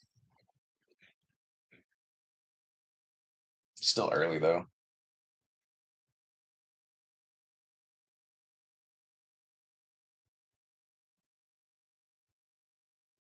172.80. Hockey was a way in life of Maine, yeah. And my dad was big into it. So grew up around it. I had one of my friends when I was younger, was born in Buffalo, and he was a hockey fan too. It's just it really is in the US like where you're born for sure. If you're born in the North, you're gonna be more of a hockey fan because, you play hockey growing up. There's hockey high school teams, but there's nothing like that in the South. Like hockey wasn't even an option to play for me.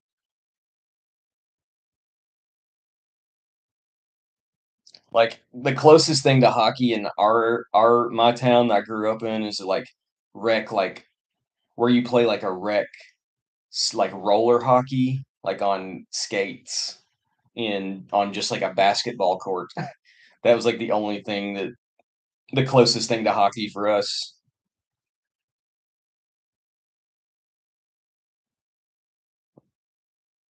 I think hockey is like one of the probably the hardest sports to play though, along with like baseball. I think baseball and hockey are like the two hardest sports to play. Also golf to get like really good at.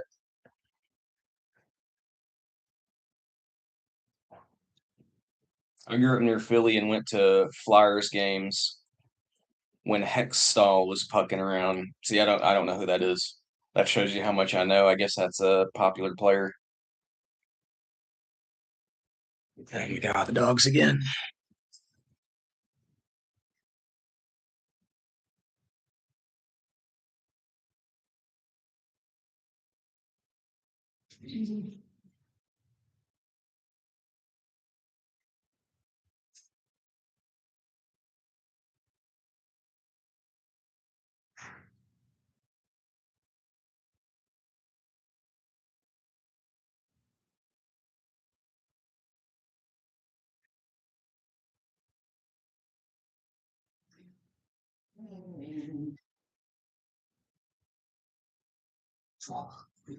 Oh, I just threw him in the garage.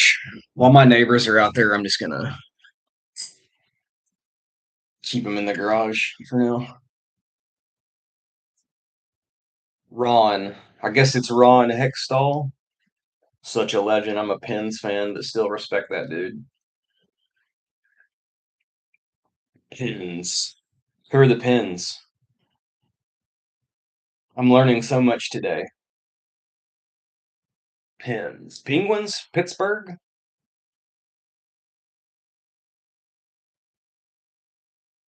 Pittsburgh Penguins. I got it out before you said that.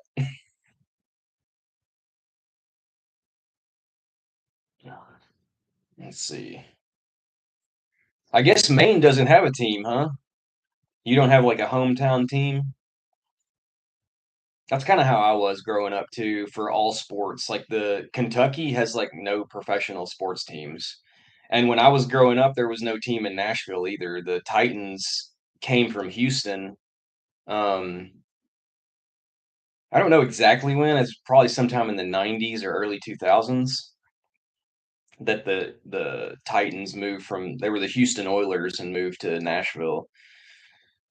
So all my sports teams growing up were like teams from different places because I didn't have any hometown teams. I grew up as like a Cowboys fan, a Bulls fan. You just when you're growing up, you just pick who's popular. Then Jordan. I was a Bulls fan because of Jordan. Um, I was a Cowboys fan because of my grandpa was from Texas and he was a huge Cowboys fan. And Cowboys were great in the '90s. I was also a Braves fan. Atlanta was fairly close, but I don't really watch much sports anymore.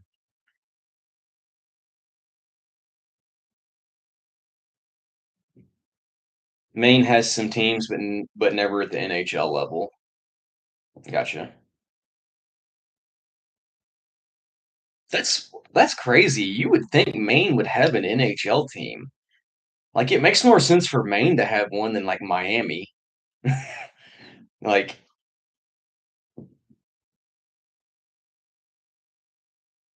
I don't know.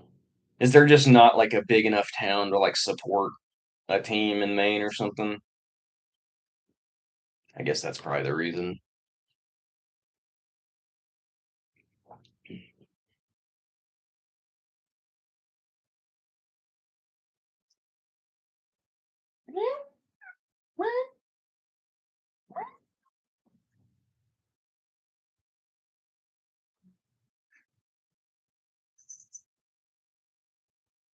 Yeah, I kind of figured that's probably the reason.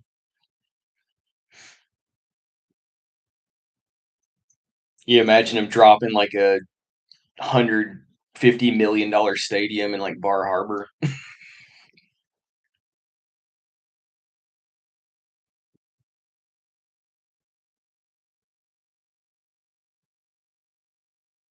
It'd be pretty funny. There'd be like 11 people at the game.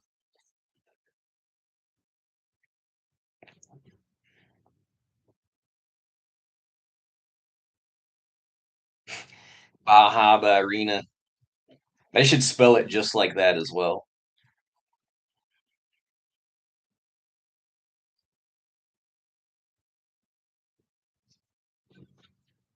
Buono the white car.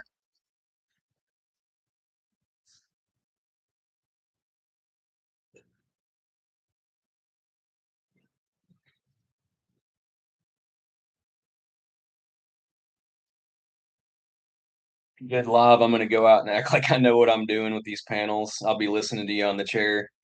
Appreciate you hanging out. Good luck with your panels. Hopefully it goes smoothly for you. I know absolutely nothing about installing solar panels.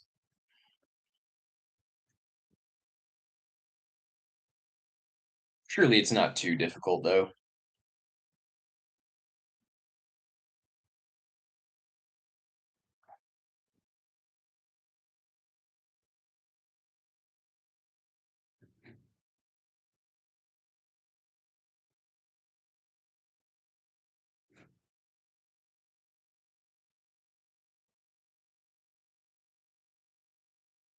That makes two of us.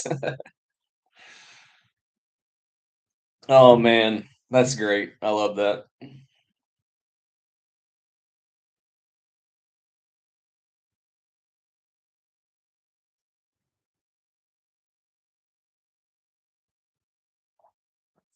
Well, you got at least you got YouTube. You got YouTube as a resource. I think that's the best thing about YouTube. Not really the entertainment, is more the informational side of it.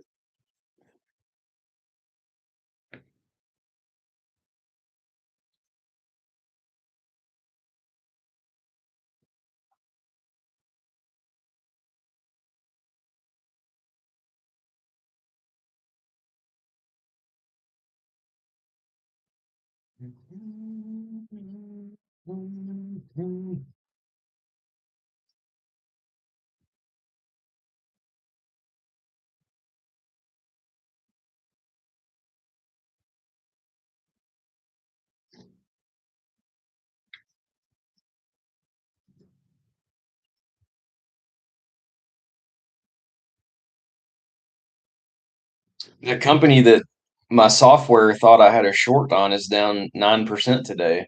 It'd be nice if I actually had a short open.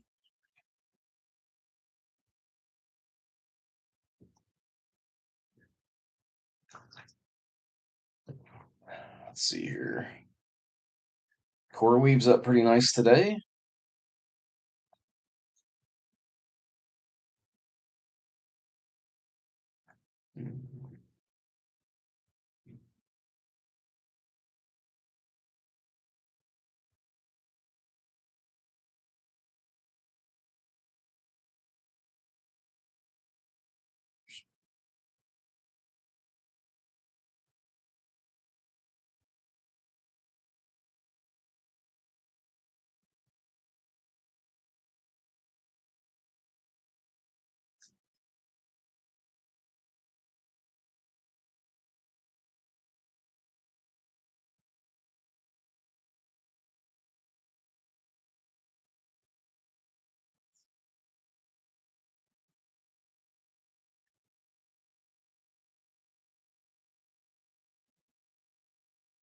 Sorry, just checking out the market real quick. Doing a little wide scope. All the stocks that I follow.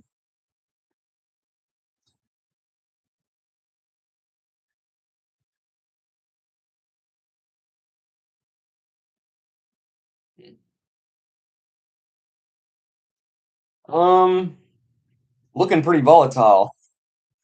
Pretty standard for me though. Let's see here. Let's look at the VIX. The VIX is at 18.5. Pretty standard for what it's been at. It's kind of hopping between 18 and 20 the past little bit. I guess it hit 23 a few days, like 3 days ago. That was the day I was down like 10% on my whole account.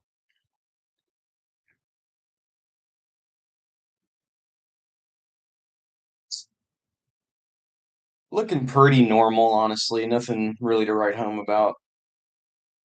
I have one stock that had a nice pop today, but then the rest of my portfolio is kind of dragging it down. There's a lot of that as well too with mine because I'm kind of like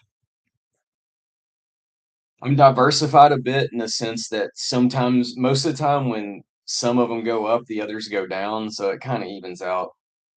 It's like my own little personal index fund of high volatility.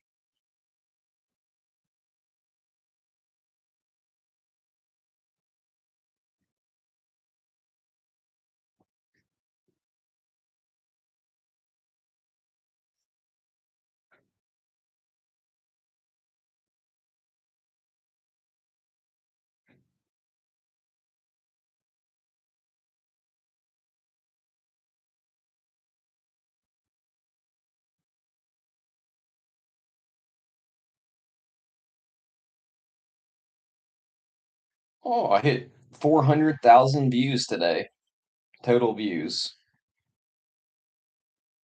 Pretty cool. That's why I diversify too, keeps the volatility at a reasonable level on days like this. Yeah. I mean, index funds are just like, thank you. Index funds are just naturally diversifying, is really all they are. It's just that was literally the purpose of them, to make volatility less crazy.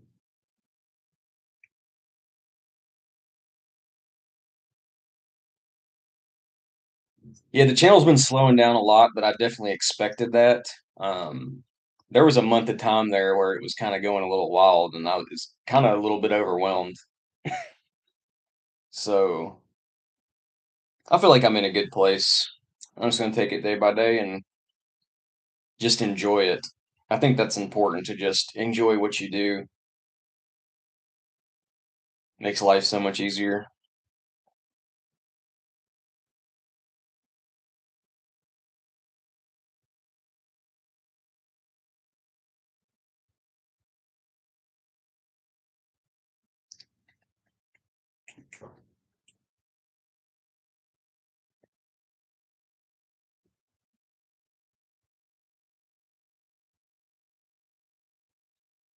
Absolutely, it's got to be enjoyable. Otherwise, it becomes the same trap as a job that feels like it's sucking your soul. Yeah, indeed.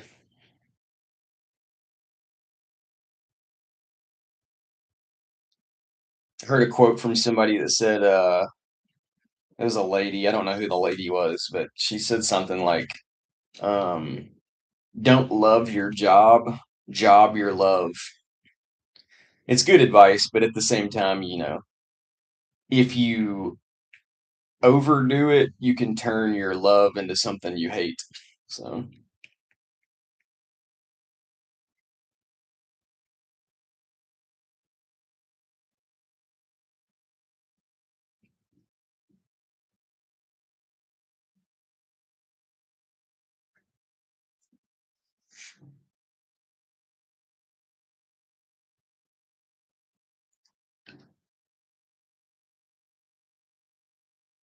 mhm.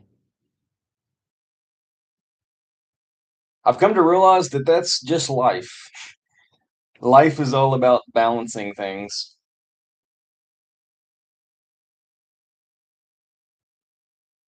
Very few things are black and white in life. Everything's on a scale. People look at life like it's black and white, yes or no, but life is really like a scale of 1 to 10 on like everything.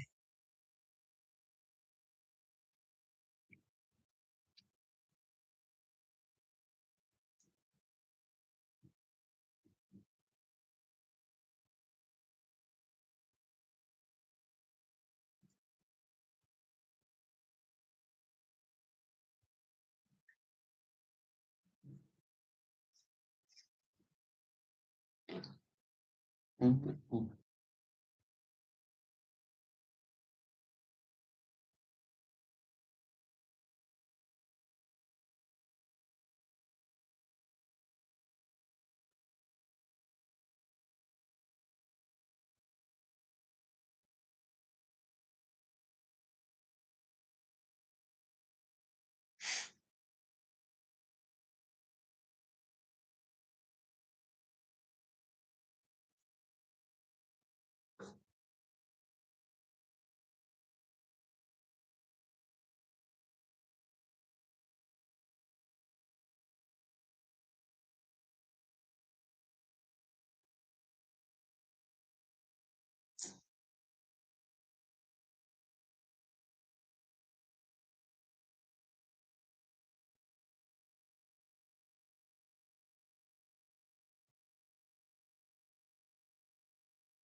This is I don't know what's going on. Literally the last 5 minute candle for SpaceX, it dumped to 150 on the dot again. Like that's clearly manipulation. Like when it gets to I mean, I guess there's just people sitting at 150 with huge blocks of buy orders that like cannot be broken through. Like that could make sense. It's either that or manipulation.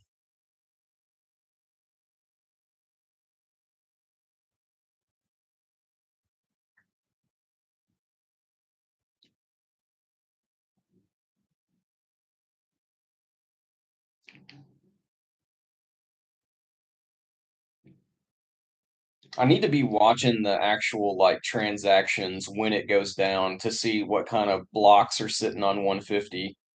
I mean, there could just be like a billion buy order at 150 or something. Who knows?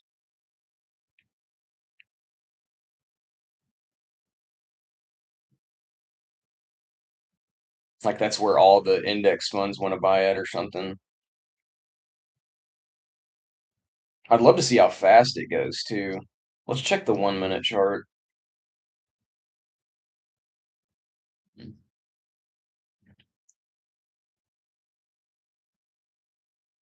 I mean, it's happening in the 1 minute chart too.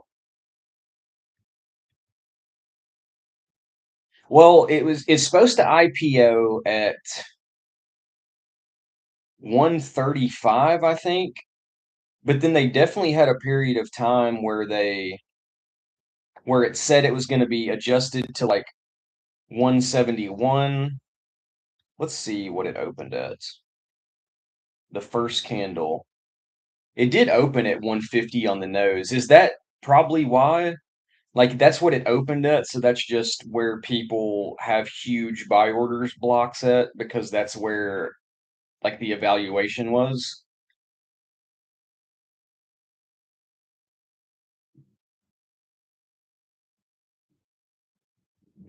Yeah, 150 is definitely support. That's kind of what I was saying. Like, if there's a buy block of, 100 million shares just sitting on a 150, then that does make sense of why it can't break through there on the downside.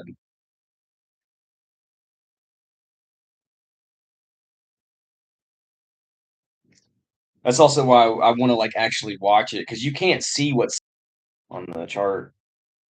Bulls running wild today. I don't know why, but who am I to say?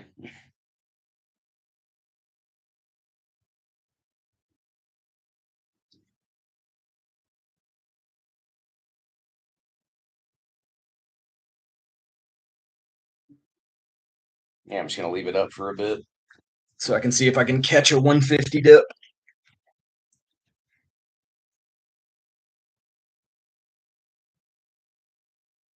I literally just had a thought run through my head to buy a couple shares at 150. Like that's my animal brain,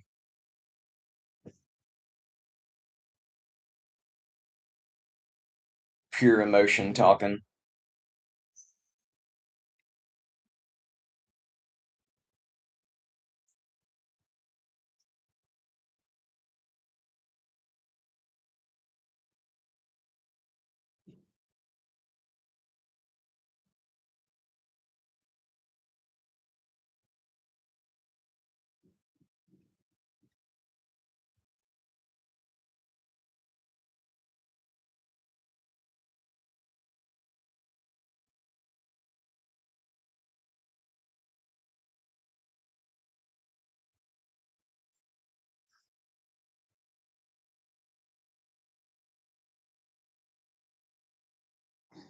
tempting, but not tempting enough for the volatility it's going through for the next few weeks. Yeah, totally agree.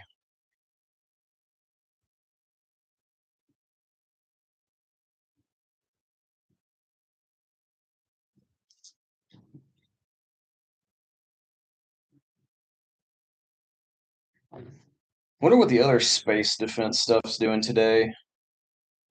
Okay, yep, I get that. Holy cow, taking massive hits.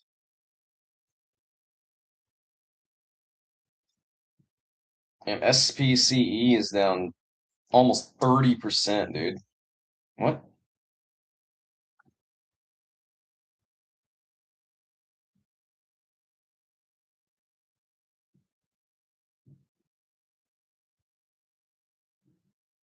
I'm actually consider buying this. It's down 30% today for no reason. Literally no reason. Like nothing's happened with them. It's just all the hype with another company coming out. Um, mm. I don't really know much about this company though, so it's not something I want to just jump into immediately.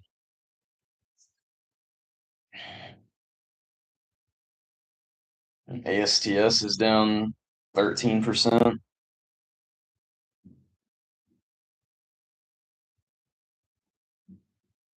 Yeah, there's a lot of money transfer going on right now.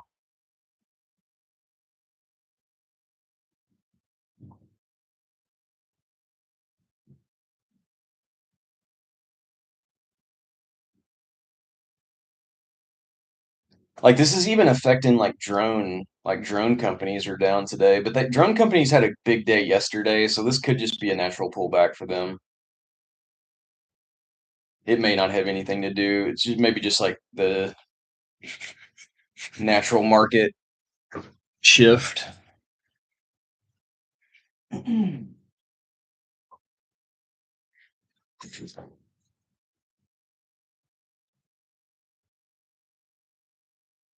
Yeah, there's definitely some of that going on.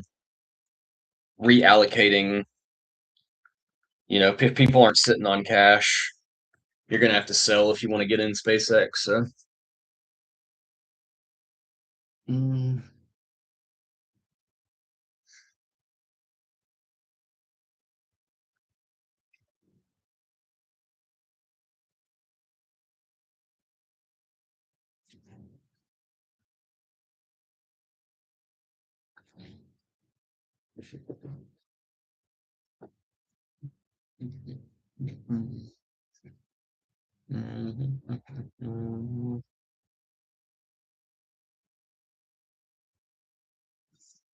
oh my God, man.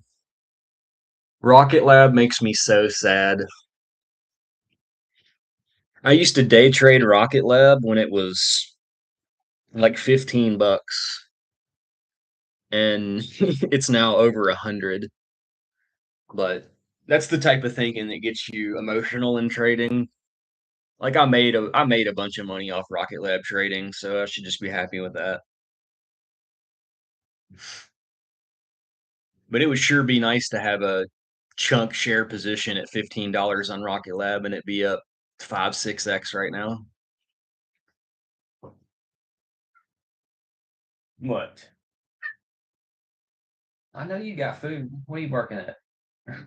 What are you meowing at?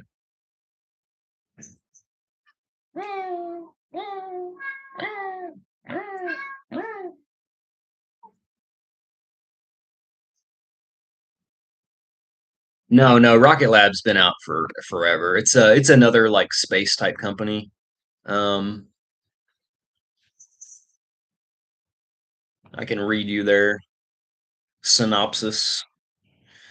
Rocket Lab Corporation, a space company, provides launch service and space system solutions to the United States, Canada, Japan, and internationally. The company operates through launch service and space systems segments. The company provides launch services, spacecraft design services, components, manufacturing, optical systems, and other spacecraft on orbit management solutions and constellation management services. Yeah, I'm not reading the rest, but they're just like a space company. Let me look at their yearly chart. It's been a while since I've traded them. It's been like a year or so. Um, well, they're directly getting affected. I don't know if benefiting is the right word, but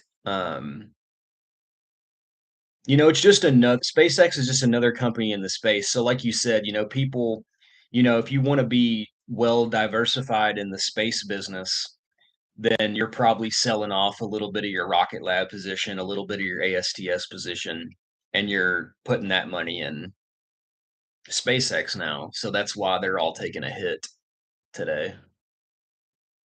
But you know that you already said that. So uh,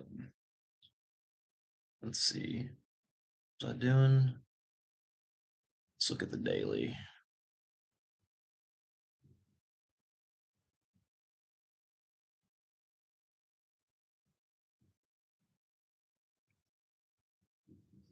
Yeah, let's see. A year ago, SpaceX was like, or not SpaceX. A year ago, Rocket Lab was like $25, and it was $150 like 2 weeks ago. I mean, I traded it even before that. Rocket Lab is going to be added to the Nasdaq 100. Oh, well, I guarantee you that pop from 84 to 150 was because of that news.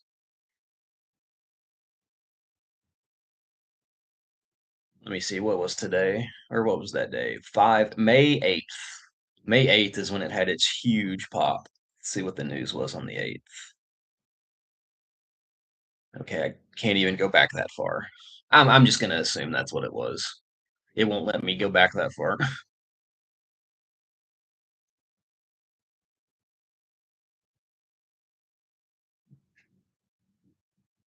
Yeah, that's pretty big news. Get put on the 100 Nasdaq 100.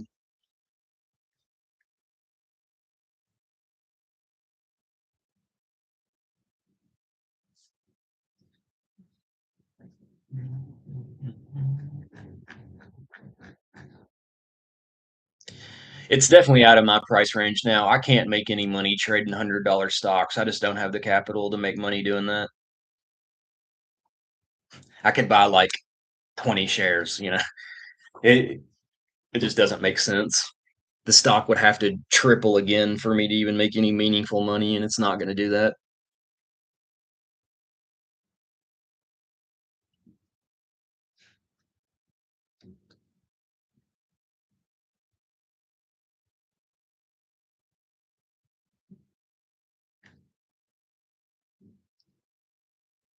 I'm kind of interested. I've been watching Planet Fitness lately.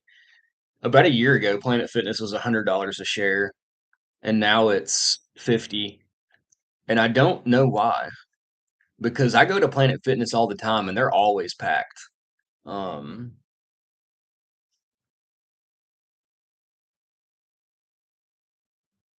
and I think it's just going to get.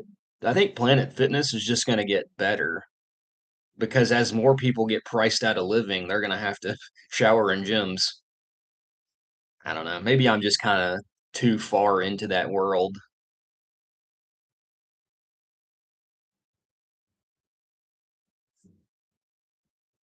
But even at $50, I'm more of somebody who likes, you know, 5 to like $20 stocks.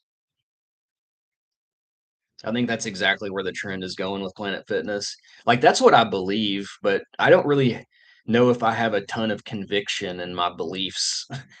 Like I'm not experienced enough. Like I need to be proved right more before I get conviction with like that type of stuff. I think if Planet Fitness ever goes down to close to $20 though, I'm loading the boat.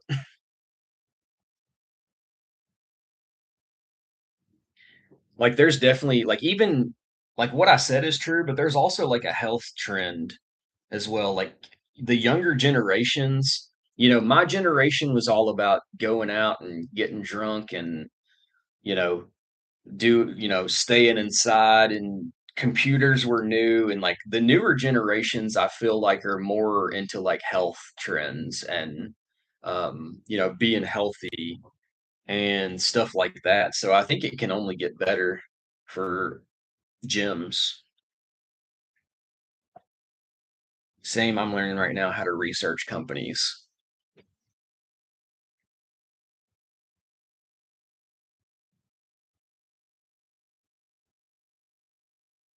Yeah, I think it was me and you talking about Chris Camillo, who's like the arbitrage trader who trades off like um, information and not like charts. That's kind of like the Planet Fitness thing. I feel like maybe I'm seeing something that people don't see yet. Maybe, maybe. I don't really know though, because he's been doing it for 25 years, so he's comfortable in his convictions and what he sees, but I'm just not there. So, maybe I am seeing something before the market, but I just not sure yet.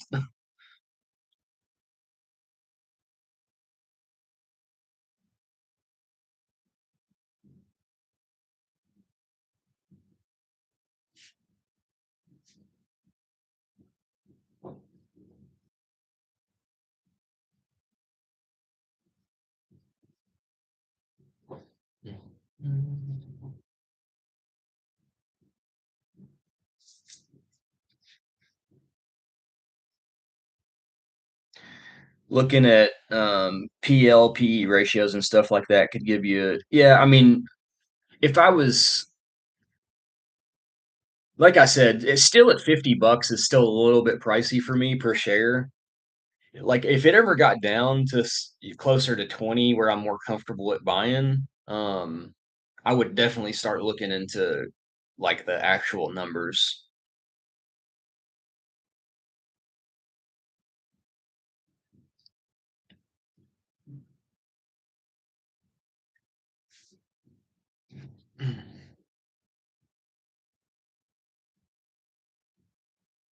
I mean, I think you can, but what's the point? Like, I don't want to own a half a share. You can't make any money off half a share. At that point, it's just I would just take that money and put it somewhere else.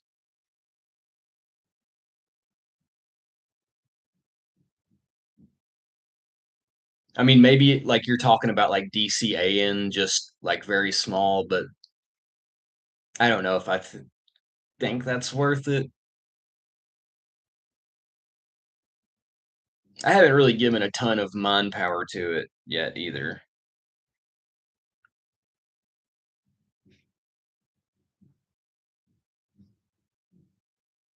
Interesting take for me. I'd rather have a fraction than nothing. I mean, I see that. And if the price goes up, the fraction goes up too. Yeah, you're not wrong. Um, but I mean, if I bought like half a share of Planet Fitness, it would be like $25. And even if Planet Fitness doubles over the next year, I make $25. So, like to me, that $25 and nothing are both nothing to me, kind of, if that makes sense. Making 25 bucks is not going to change my life one way or the other, so I should put that money where it could have the potential to change something. That's just kind of how I think. But I get where you're thinking too of like you're thinking you're coming as like an index person where the point is to DCA small amounts over 20, 30 years and build up a good portfolio.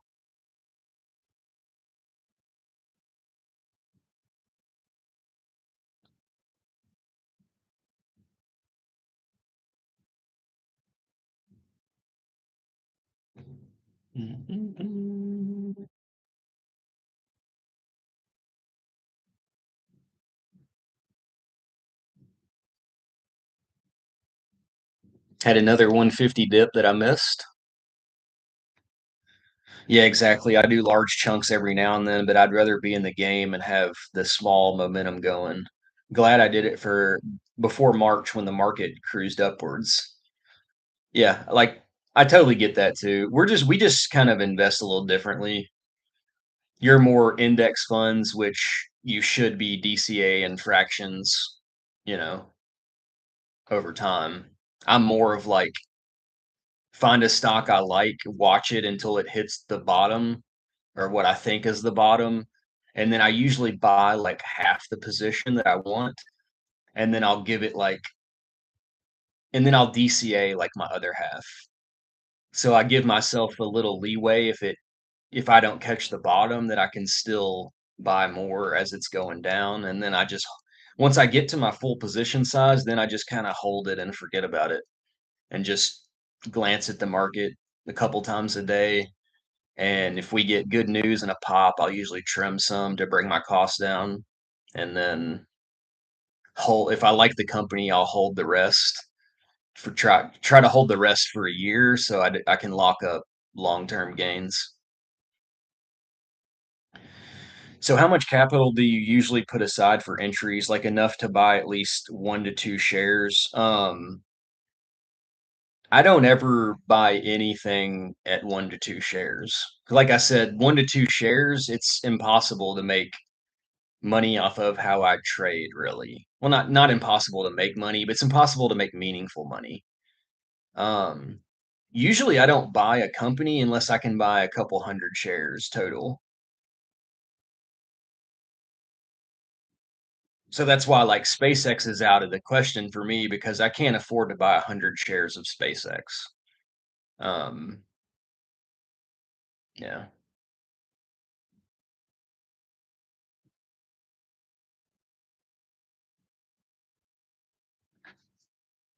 Like I'll give you just a like a I guess a example of a stock.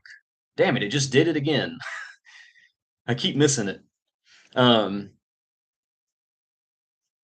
so there's a stock that I like. It's called Veritone. I think we talked about it the other day, but it's like a company that's going to be doing. They're like a company that will get government contracts eventually. They do. They're an AI company that's doing like surveillance.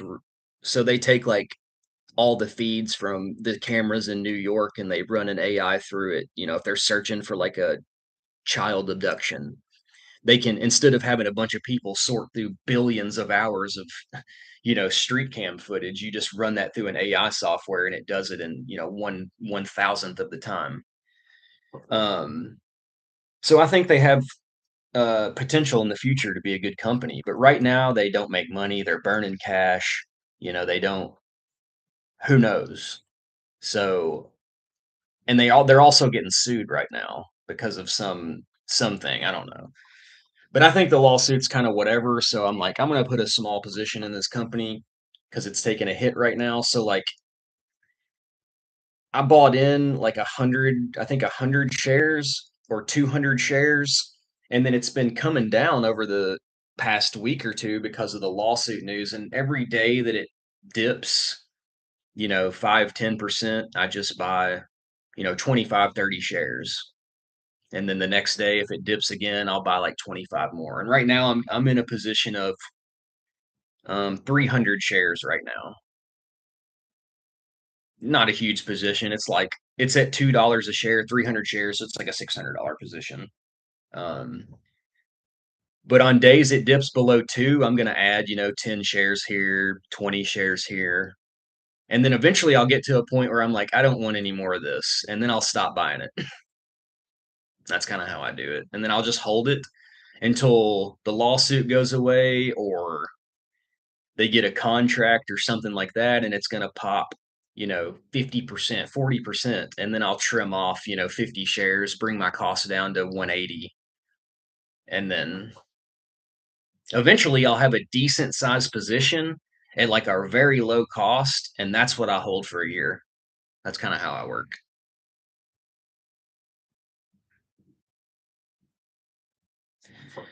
How do you find companies like this to dig into? Is it just something you're already interested, or do you go off what other YouTube peeps are talking about? A little bit of both. I mean, I have some people that I really do trust to give me good information. Maybe I'm wrong, I don't know. But I definitely like doing my own research as well. There's nothing better than doing your own research. But sometimes it's nice just to have somebody you trust like summarize it for you. The key is finding someone you trust. You can't just like pull up Is Veritone a good stock, and click the first video and then just listen to what that person says. You have to find someone in the space that you put time into, like learning if you think they're honest or not. It's really all you can do. You never really know though. I try to find people that don't sell courses. Generally, people that don't sell courses are much more honest.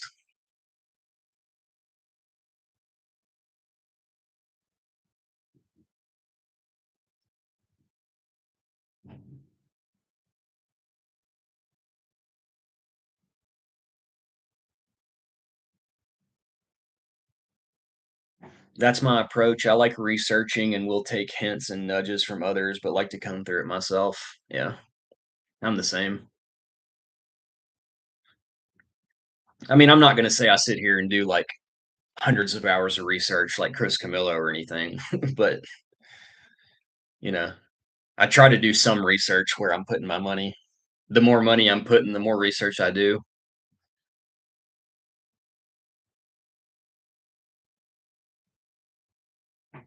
Like going back to that example of the biotech, that was literally just I was in a Discord, a quantum Discord for a while, and one of the guys in there said that they had like some kind of medicine that was in a trial that had some potential. And I literally just bought it because of that. I didn't look into them at all. And now that's down 98%. But like I said, it was like $100. So I don't care.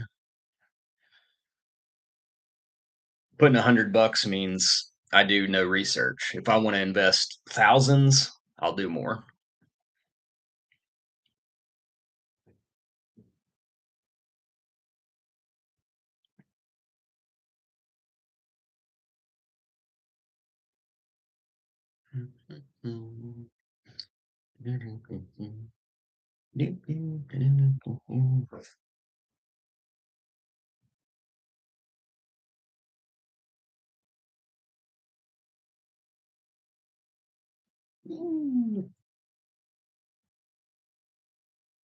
So we now have one, two, three, four, five touches on 150.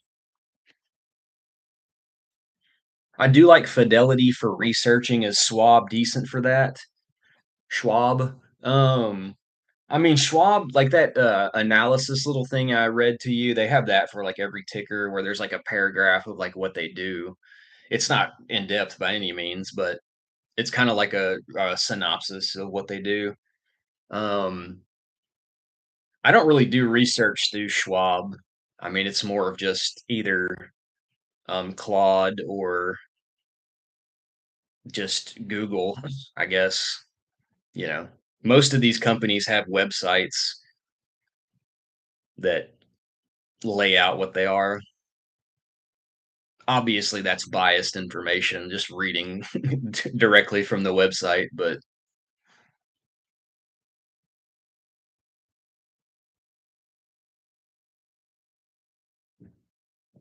I don't know. It's tough to know if you what you're reading is true these days, but that's all you got. So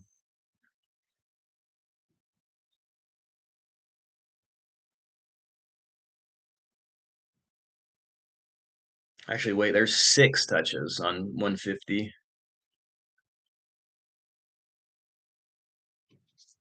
I think I'm hesitant to use AI bots for that because they still do hallucinate. It's kind of wild, man.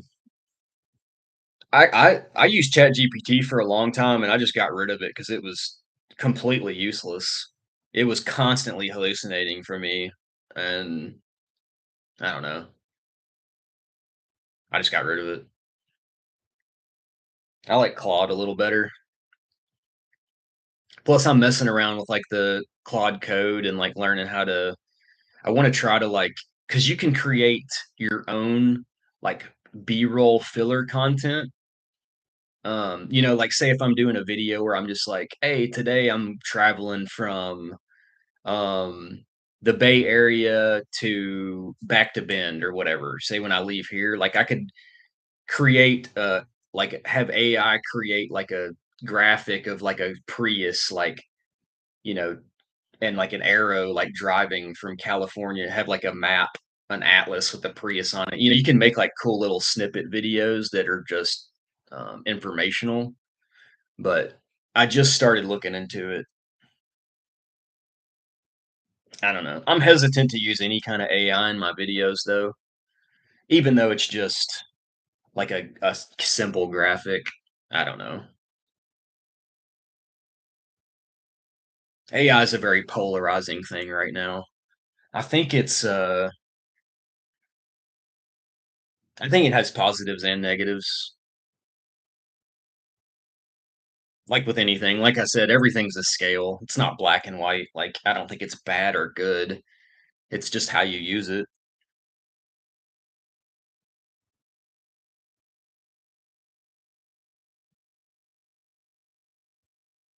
Yeah.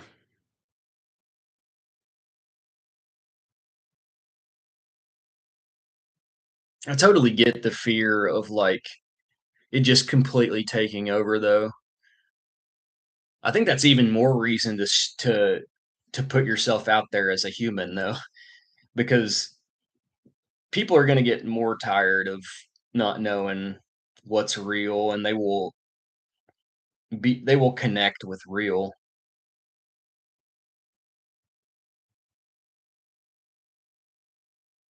Right now it's just like new and fascinating, and mm, it's the new hotness.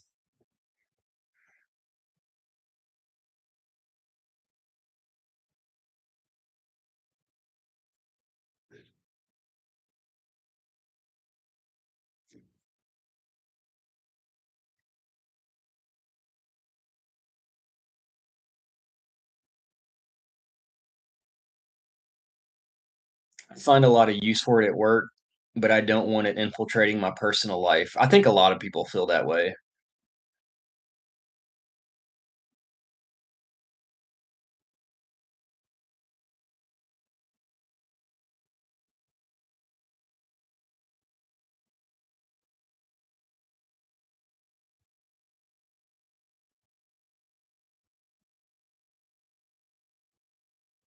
I feel like SpaceX to me right now is like the double slit experiment. Have you ever heard about that where they like fire like I think it's like protons or electrons or something through like two slits, and if you're observing it, it does one thing, and if you're not observing it, it does another. I feel like that's what's going on with SpaceX. Every time I like minimize my thing and come back, it's like had a dip, but if I'm watching it, it doesn't do anything. It just stays at 170.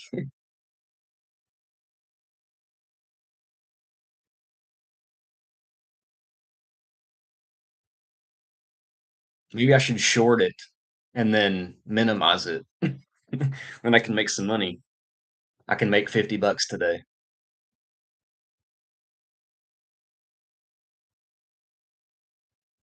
Yeah, it's all about me. This is me doing this, right?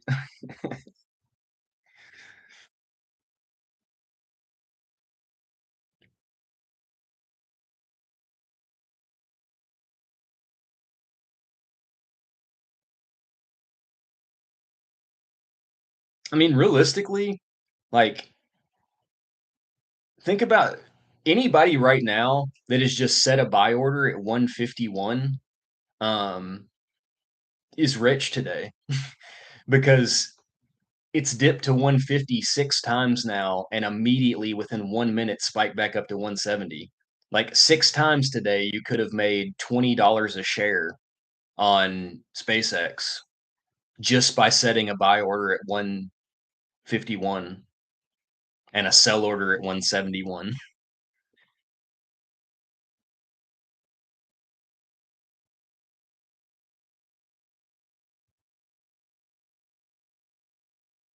Like $20 a share is insane.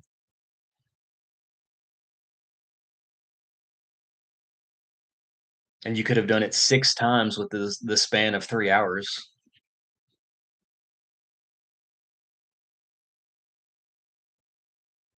Uh, the guy I was talking about, Ross, he doesn't normally stream to YouTube. He has like his own like chat room and his own group. It's called Warrior Trading, where he streams like on his own software, and it's not public. You have to like pay to watch him. But today for SpaceX IPO, he's just streaming publicly on YouTube. And I guarantee you he has made bank today because he's a smart guy and he probably realized what I just realized a long time ago. Oh, wow, I just saw a massive dip. That was crazy. That happened in a split second. That's probably what happens the other times. Like it went from 172 to 160 in literally a millisecond and then back to 172. There was like no time. Like it was literally computers. The only people that made money off that dip was orders that were already placed and like computers. There's no way a human could have reacted that fast. Oh, there it goes. Dipped to 150, but it didn't even register on the. That's interesting. It dipped to 150 on the chart, but it did not even register on the trade. Like the price never actually went down that low, or it happened so fast, like I didn't even see it.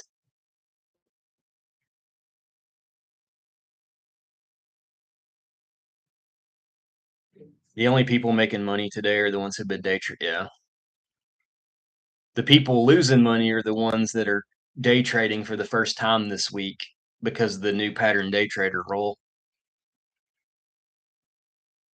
They're out there getting absolutely smoked. I'm pretty sure the numbers, right, are they're going to go from like 80% of traders lose money to like 85%. It's going to go up 5% because 5% people today are getting fleeced.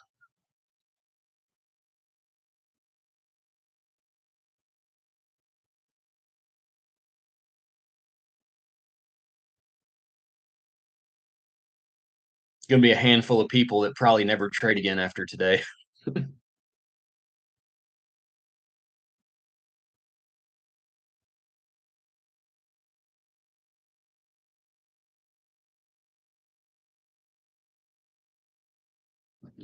Yeah, I guess it's not actually dipping to 150. I don't know what's going on, to be honest with you. I'm so confused. It feels very intentional. I'm not gonna lie. Like I don't think it's intentional that like the Fed or whoever makes that decision made it now. I think it's intentional that Elon Musk IPO'd after it happened, which is his right. I mean, it's smart. It's not a dumb thing by any means. Like he's smart, but it's like completely immoral. But I mean, we know billionaires don't have morals. So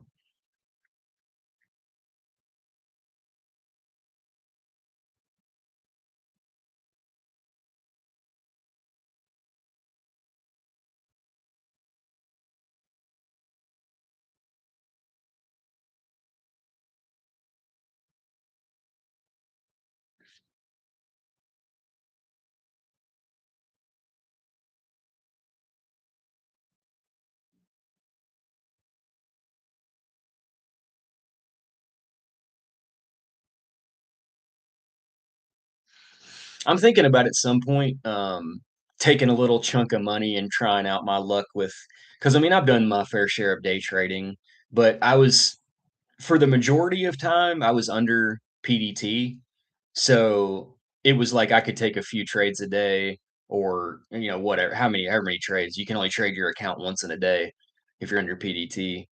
So I think it'd be interesting to take like a little small account, a few thousand, and mess around with actually day trading with a tiny account.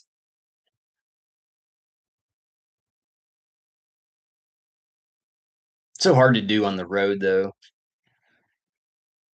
I can't stay motivated to like trade on the road for some reason.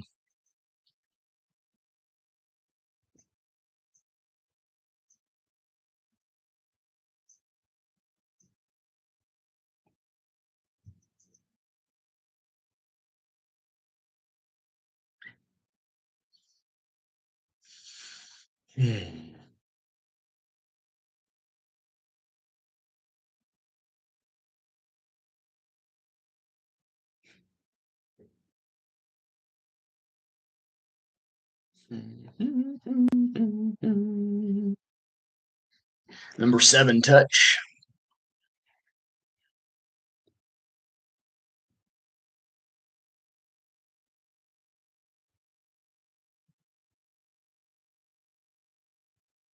I'm really curious to just put a buy order for like one share at 151 and see if it will fill next dip.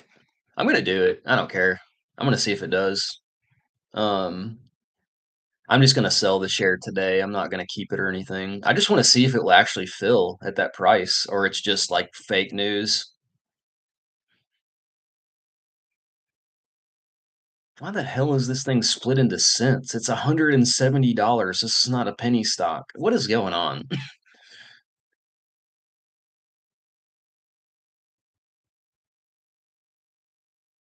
Oh, never mind. I'm stupid. I thought it was split into fractions of a cent, but it's just actually cents. Duh, dummy. I'm just gonna you do it on my phone. It's so much easier to buy stocks on my phone.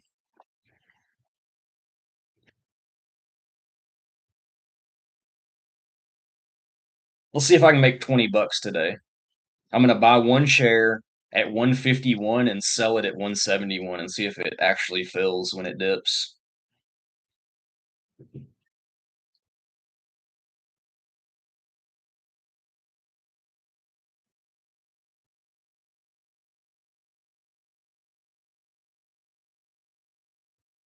Let's see.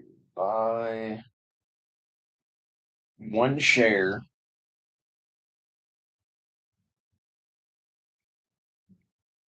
at $151. Day only.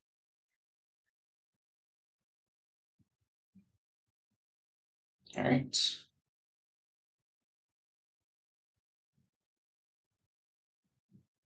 All right, let's see if this works. I'm gonna make my lunch today if this works.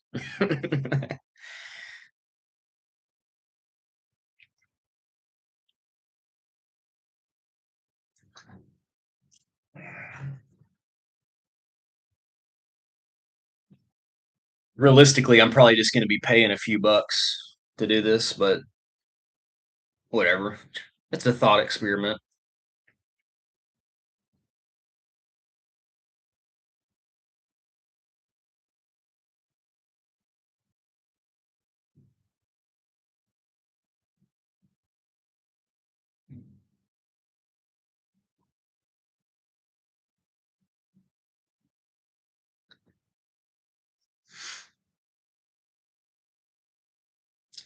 Now we just need it to flash dip for the eighth time today.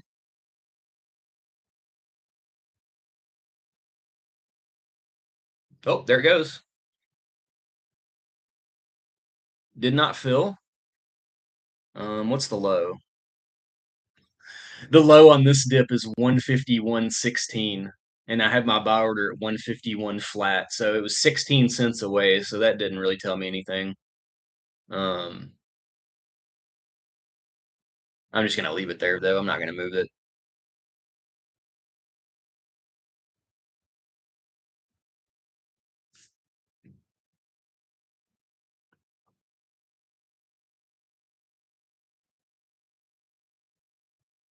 Maybe people are like getting smarter, and like the people that it's working for are like slowly moving it up, so they make sure to get filled.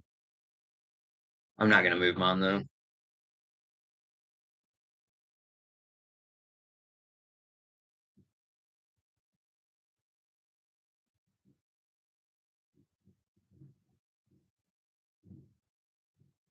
If it flashes again and it's at 151.16, I'll move it then.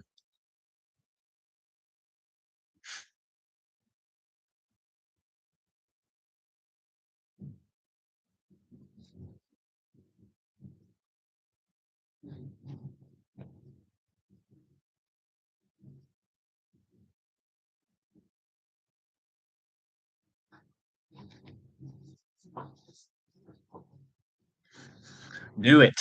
Do something. Do something.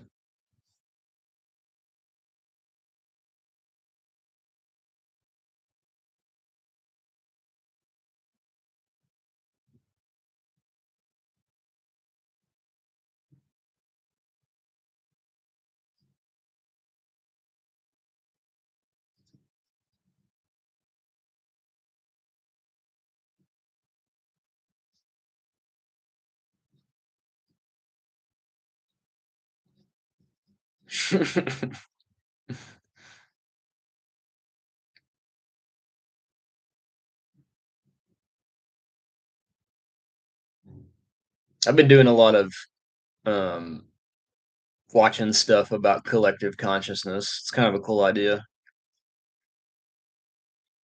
There's a ex-CIA guy named like Chase something that's like a big teacher of that. I like him. That it's all connected.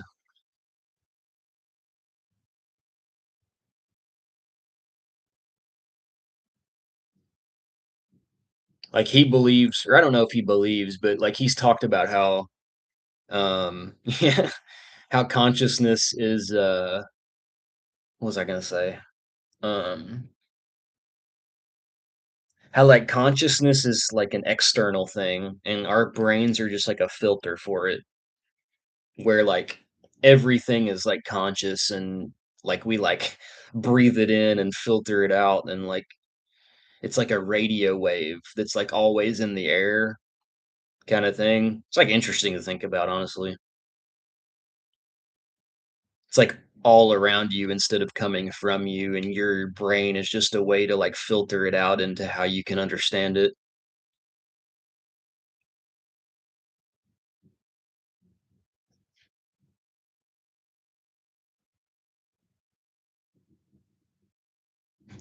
It's pretty cool when you start thinking that way. It makes you way more empathetic because like it makes you feel like everybody's like the same.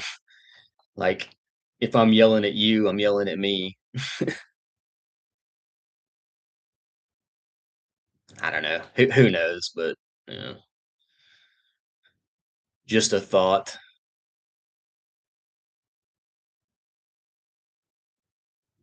Yeah, like your perception is how you filter out your consciousness.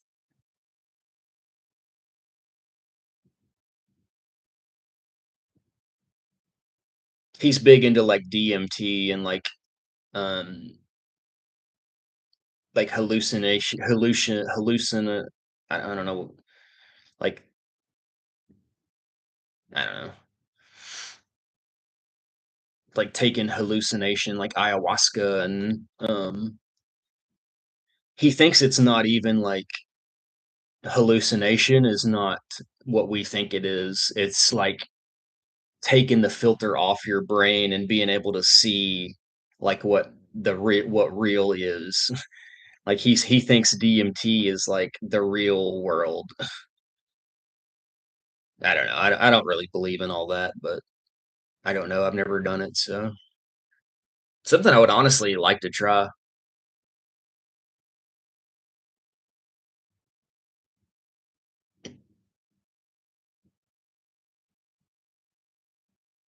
Yeah, I've been looking into a lot lately about just like human psychology and things like that. It's very fascinating to me too. That's kind of, we've kind of talked about being spiritual but not religious, and like for a long time I was neither. But like as I kind of look in more stuff like this, it makes you feel more spiritual because if everything truly is connected, and that would mean like you're God, God is everything. God is like consciousness, type of thing.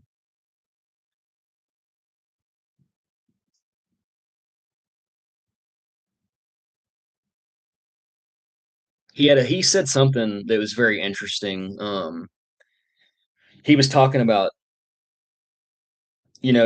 say you were God, right? Like you were the creator of the universe, and you wanted to just feel alive. If you're like all powerful, all knowing, you know, your reality would be boring because you can do whatever you want. Like nothing would be exciting to you. So no matter how like what you did, you would add in like cool things to make it exciting, like a guy trying to stab you or like dragons or but you're God, so you can just kill the dragon, you can just fight the guy off. It would eventually just become boring. So the only way that you could ever experience anything real would to forget your God. And he said, when I heard that, it just hit me like a ton of bricks that like the entire collective consciousness is like God trying to forget he's God so he can feel emotions and feelings and stakes and like stuff like that. And when I thought about it, I was like, hmm, that's a very fascinating way to think.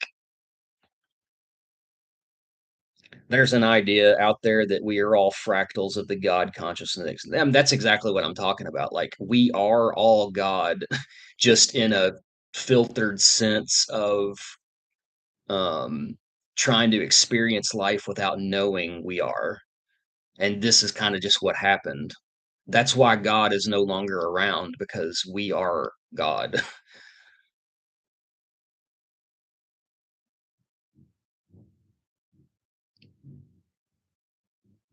Oh, okay. We just got a massive dip that should have filled and it did not.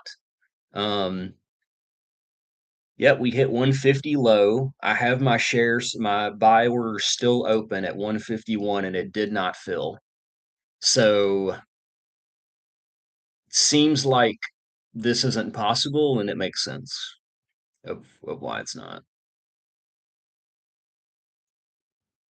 Experiment failed, but also kind of succeeded as well. So we closed that buy order and we get our money back.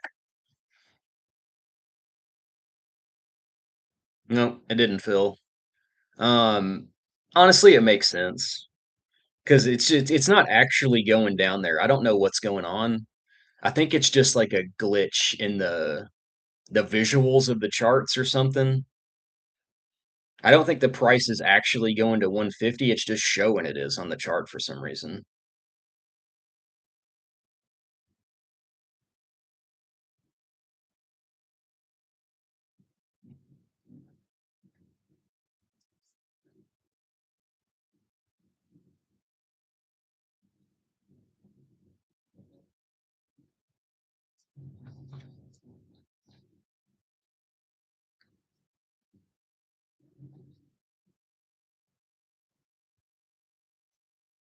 Yeah, it's either that or it's literally just like a visual glitch.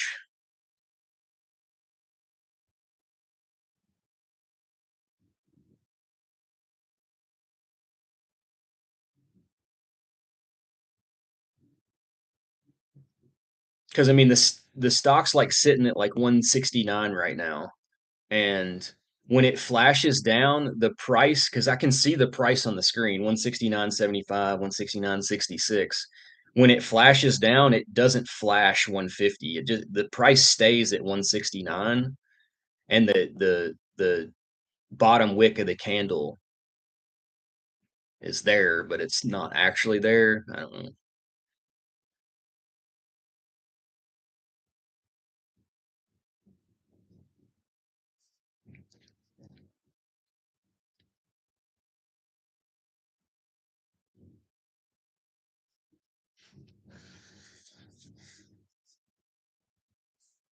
You got the rest of the day off,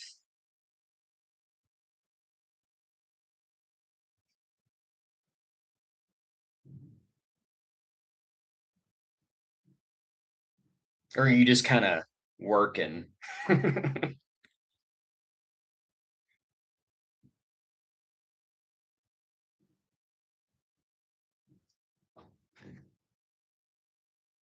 I wish, but no, no meetings today. Just working. Respect. Nothing better than getting paid to have a chat. I guess that's not true. There's plenty of things that are better than that.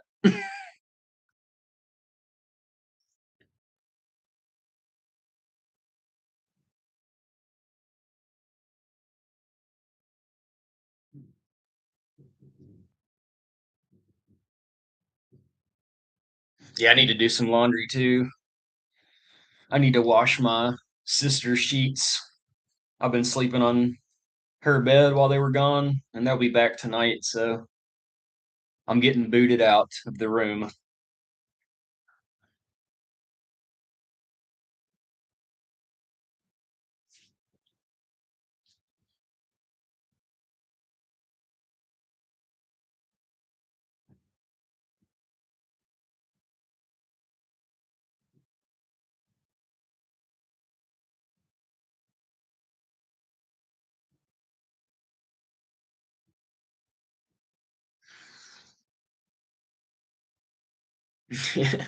Honestly, I don't like sleeping with animals because I'm a kind of fidgety sleeper a little bit, at least when I'm trying to go to sleep. And I don't like the feeling of being like laid on because I need to move around. Once I go to sleep, it's fine though. Plus, the other day he came in there and threw up on. I like when I went to bed, I took my shirt and my shorts off, and he went to. And then I woke up in the morning and he had thrown up all over my shorts on the floor. So I was like, well, that's not going to happen again. So I just lock him out now.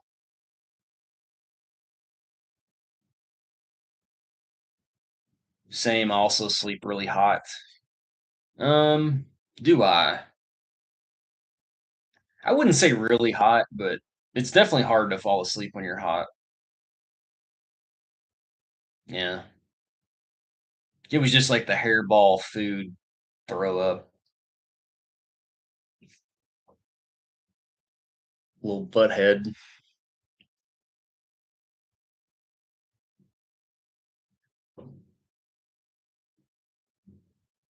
Mm.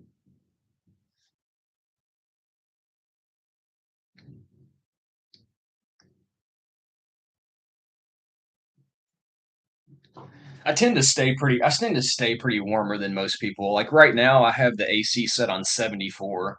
Most people think I'm like psychotic for putting it up that high, but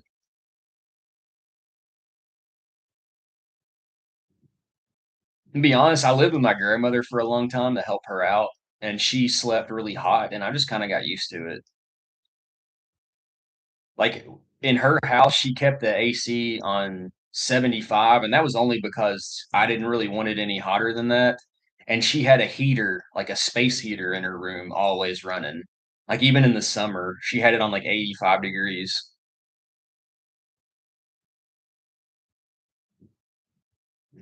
I sleep at 70. I mean, 70 is like I feel like 70 is like the normal. And then, you get the people like my mom and sister, they're like 65 people. And then me and my grandma are like 75 people.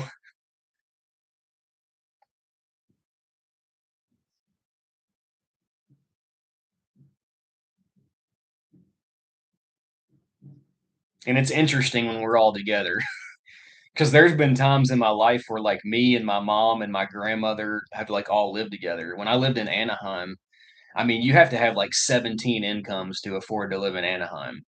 So I had a job, I paid rent. My grandmother paid rent. Well, like we all three like split the rent in Anaheim. And my mom wanted it 65 and my grandma wanted it 75, and they were always at each other about it. You would melt at 75. See, some people are like that. The other day I went in there and like it was on 78. I don't know why it went up that high, but I didn't even really notice it being at 78.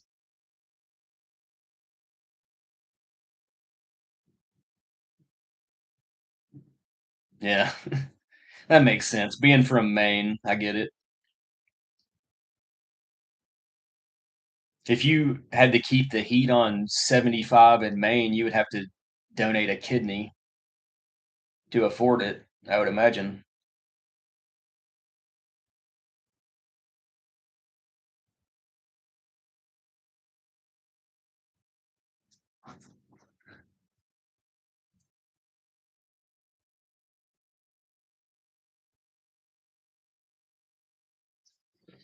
Let's see what time it is. Maybe about time to go. I've been streaming for almost 3 hours. You make the time fly by. Wood stoves save the day.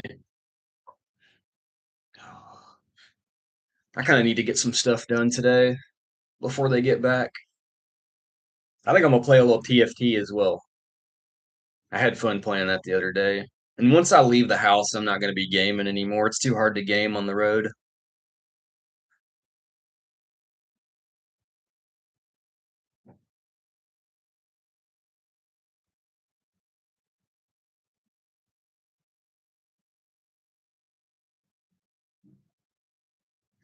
Good chatting with you as well. Enjoy the rest of your day too. Uh, well, I don't know how much I'll be streaming from here on out. Because once they get back, like this is her office that I'm in right now. So she's gonna take her office back over.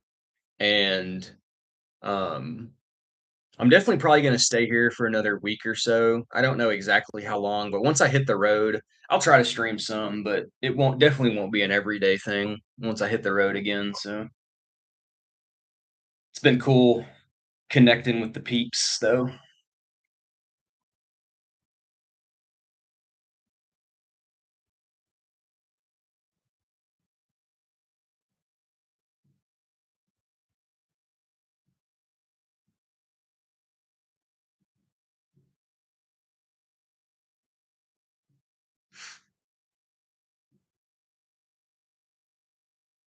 All right, cool. I just wanted to hang around a little bit, make sure you didn't have anything else to say. Oh, there you go.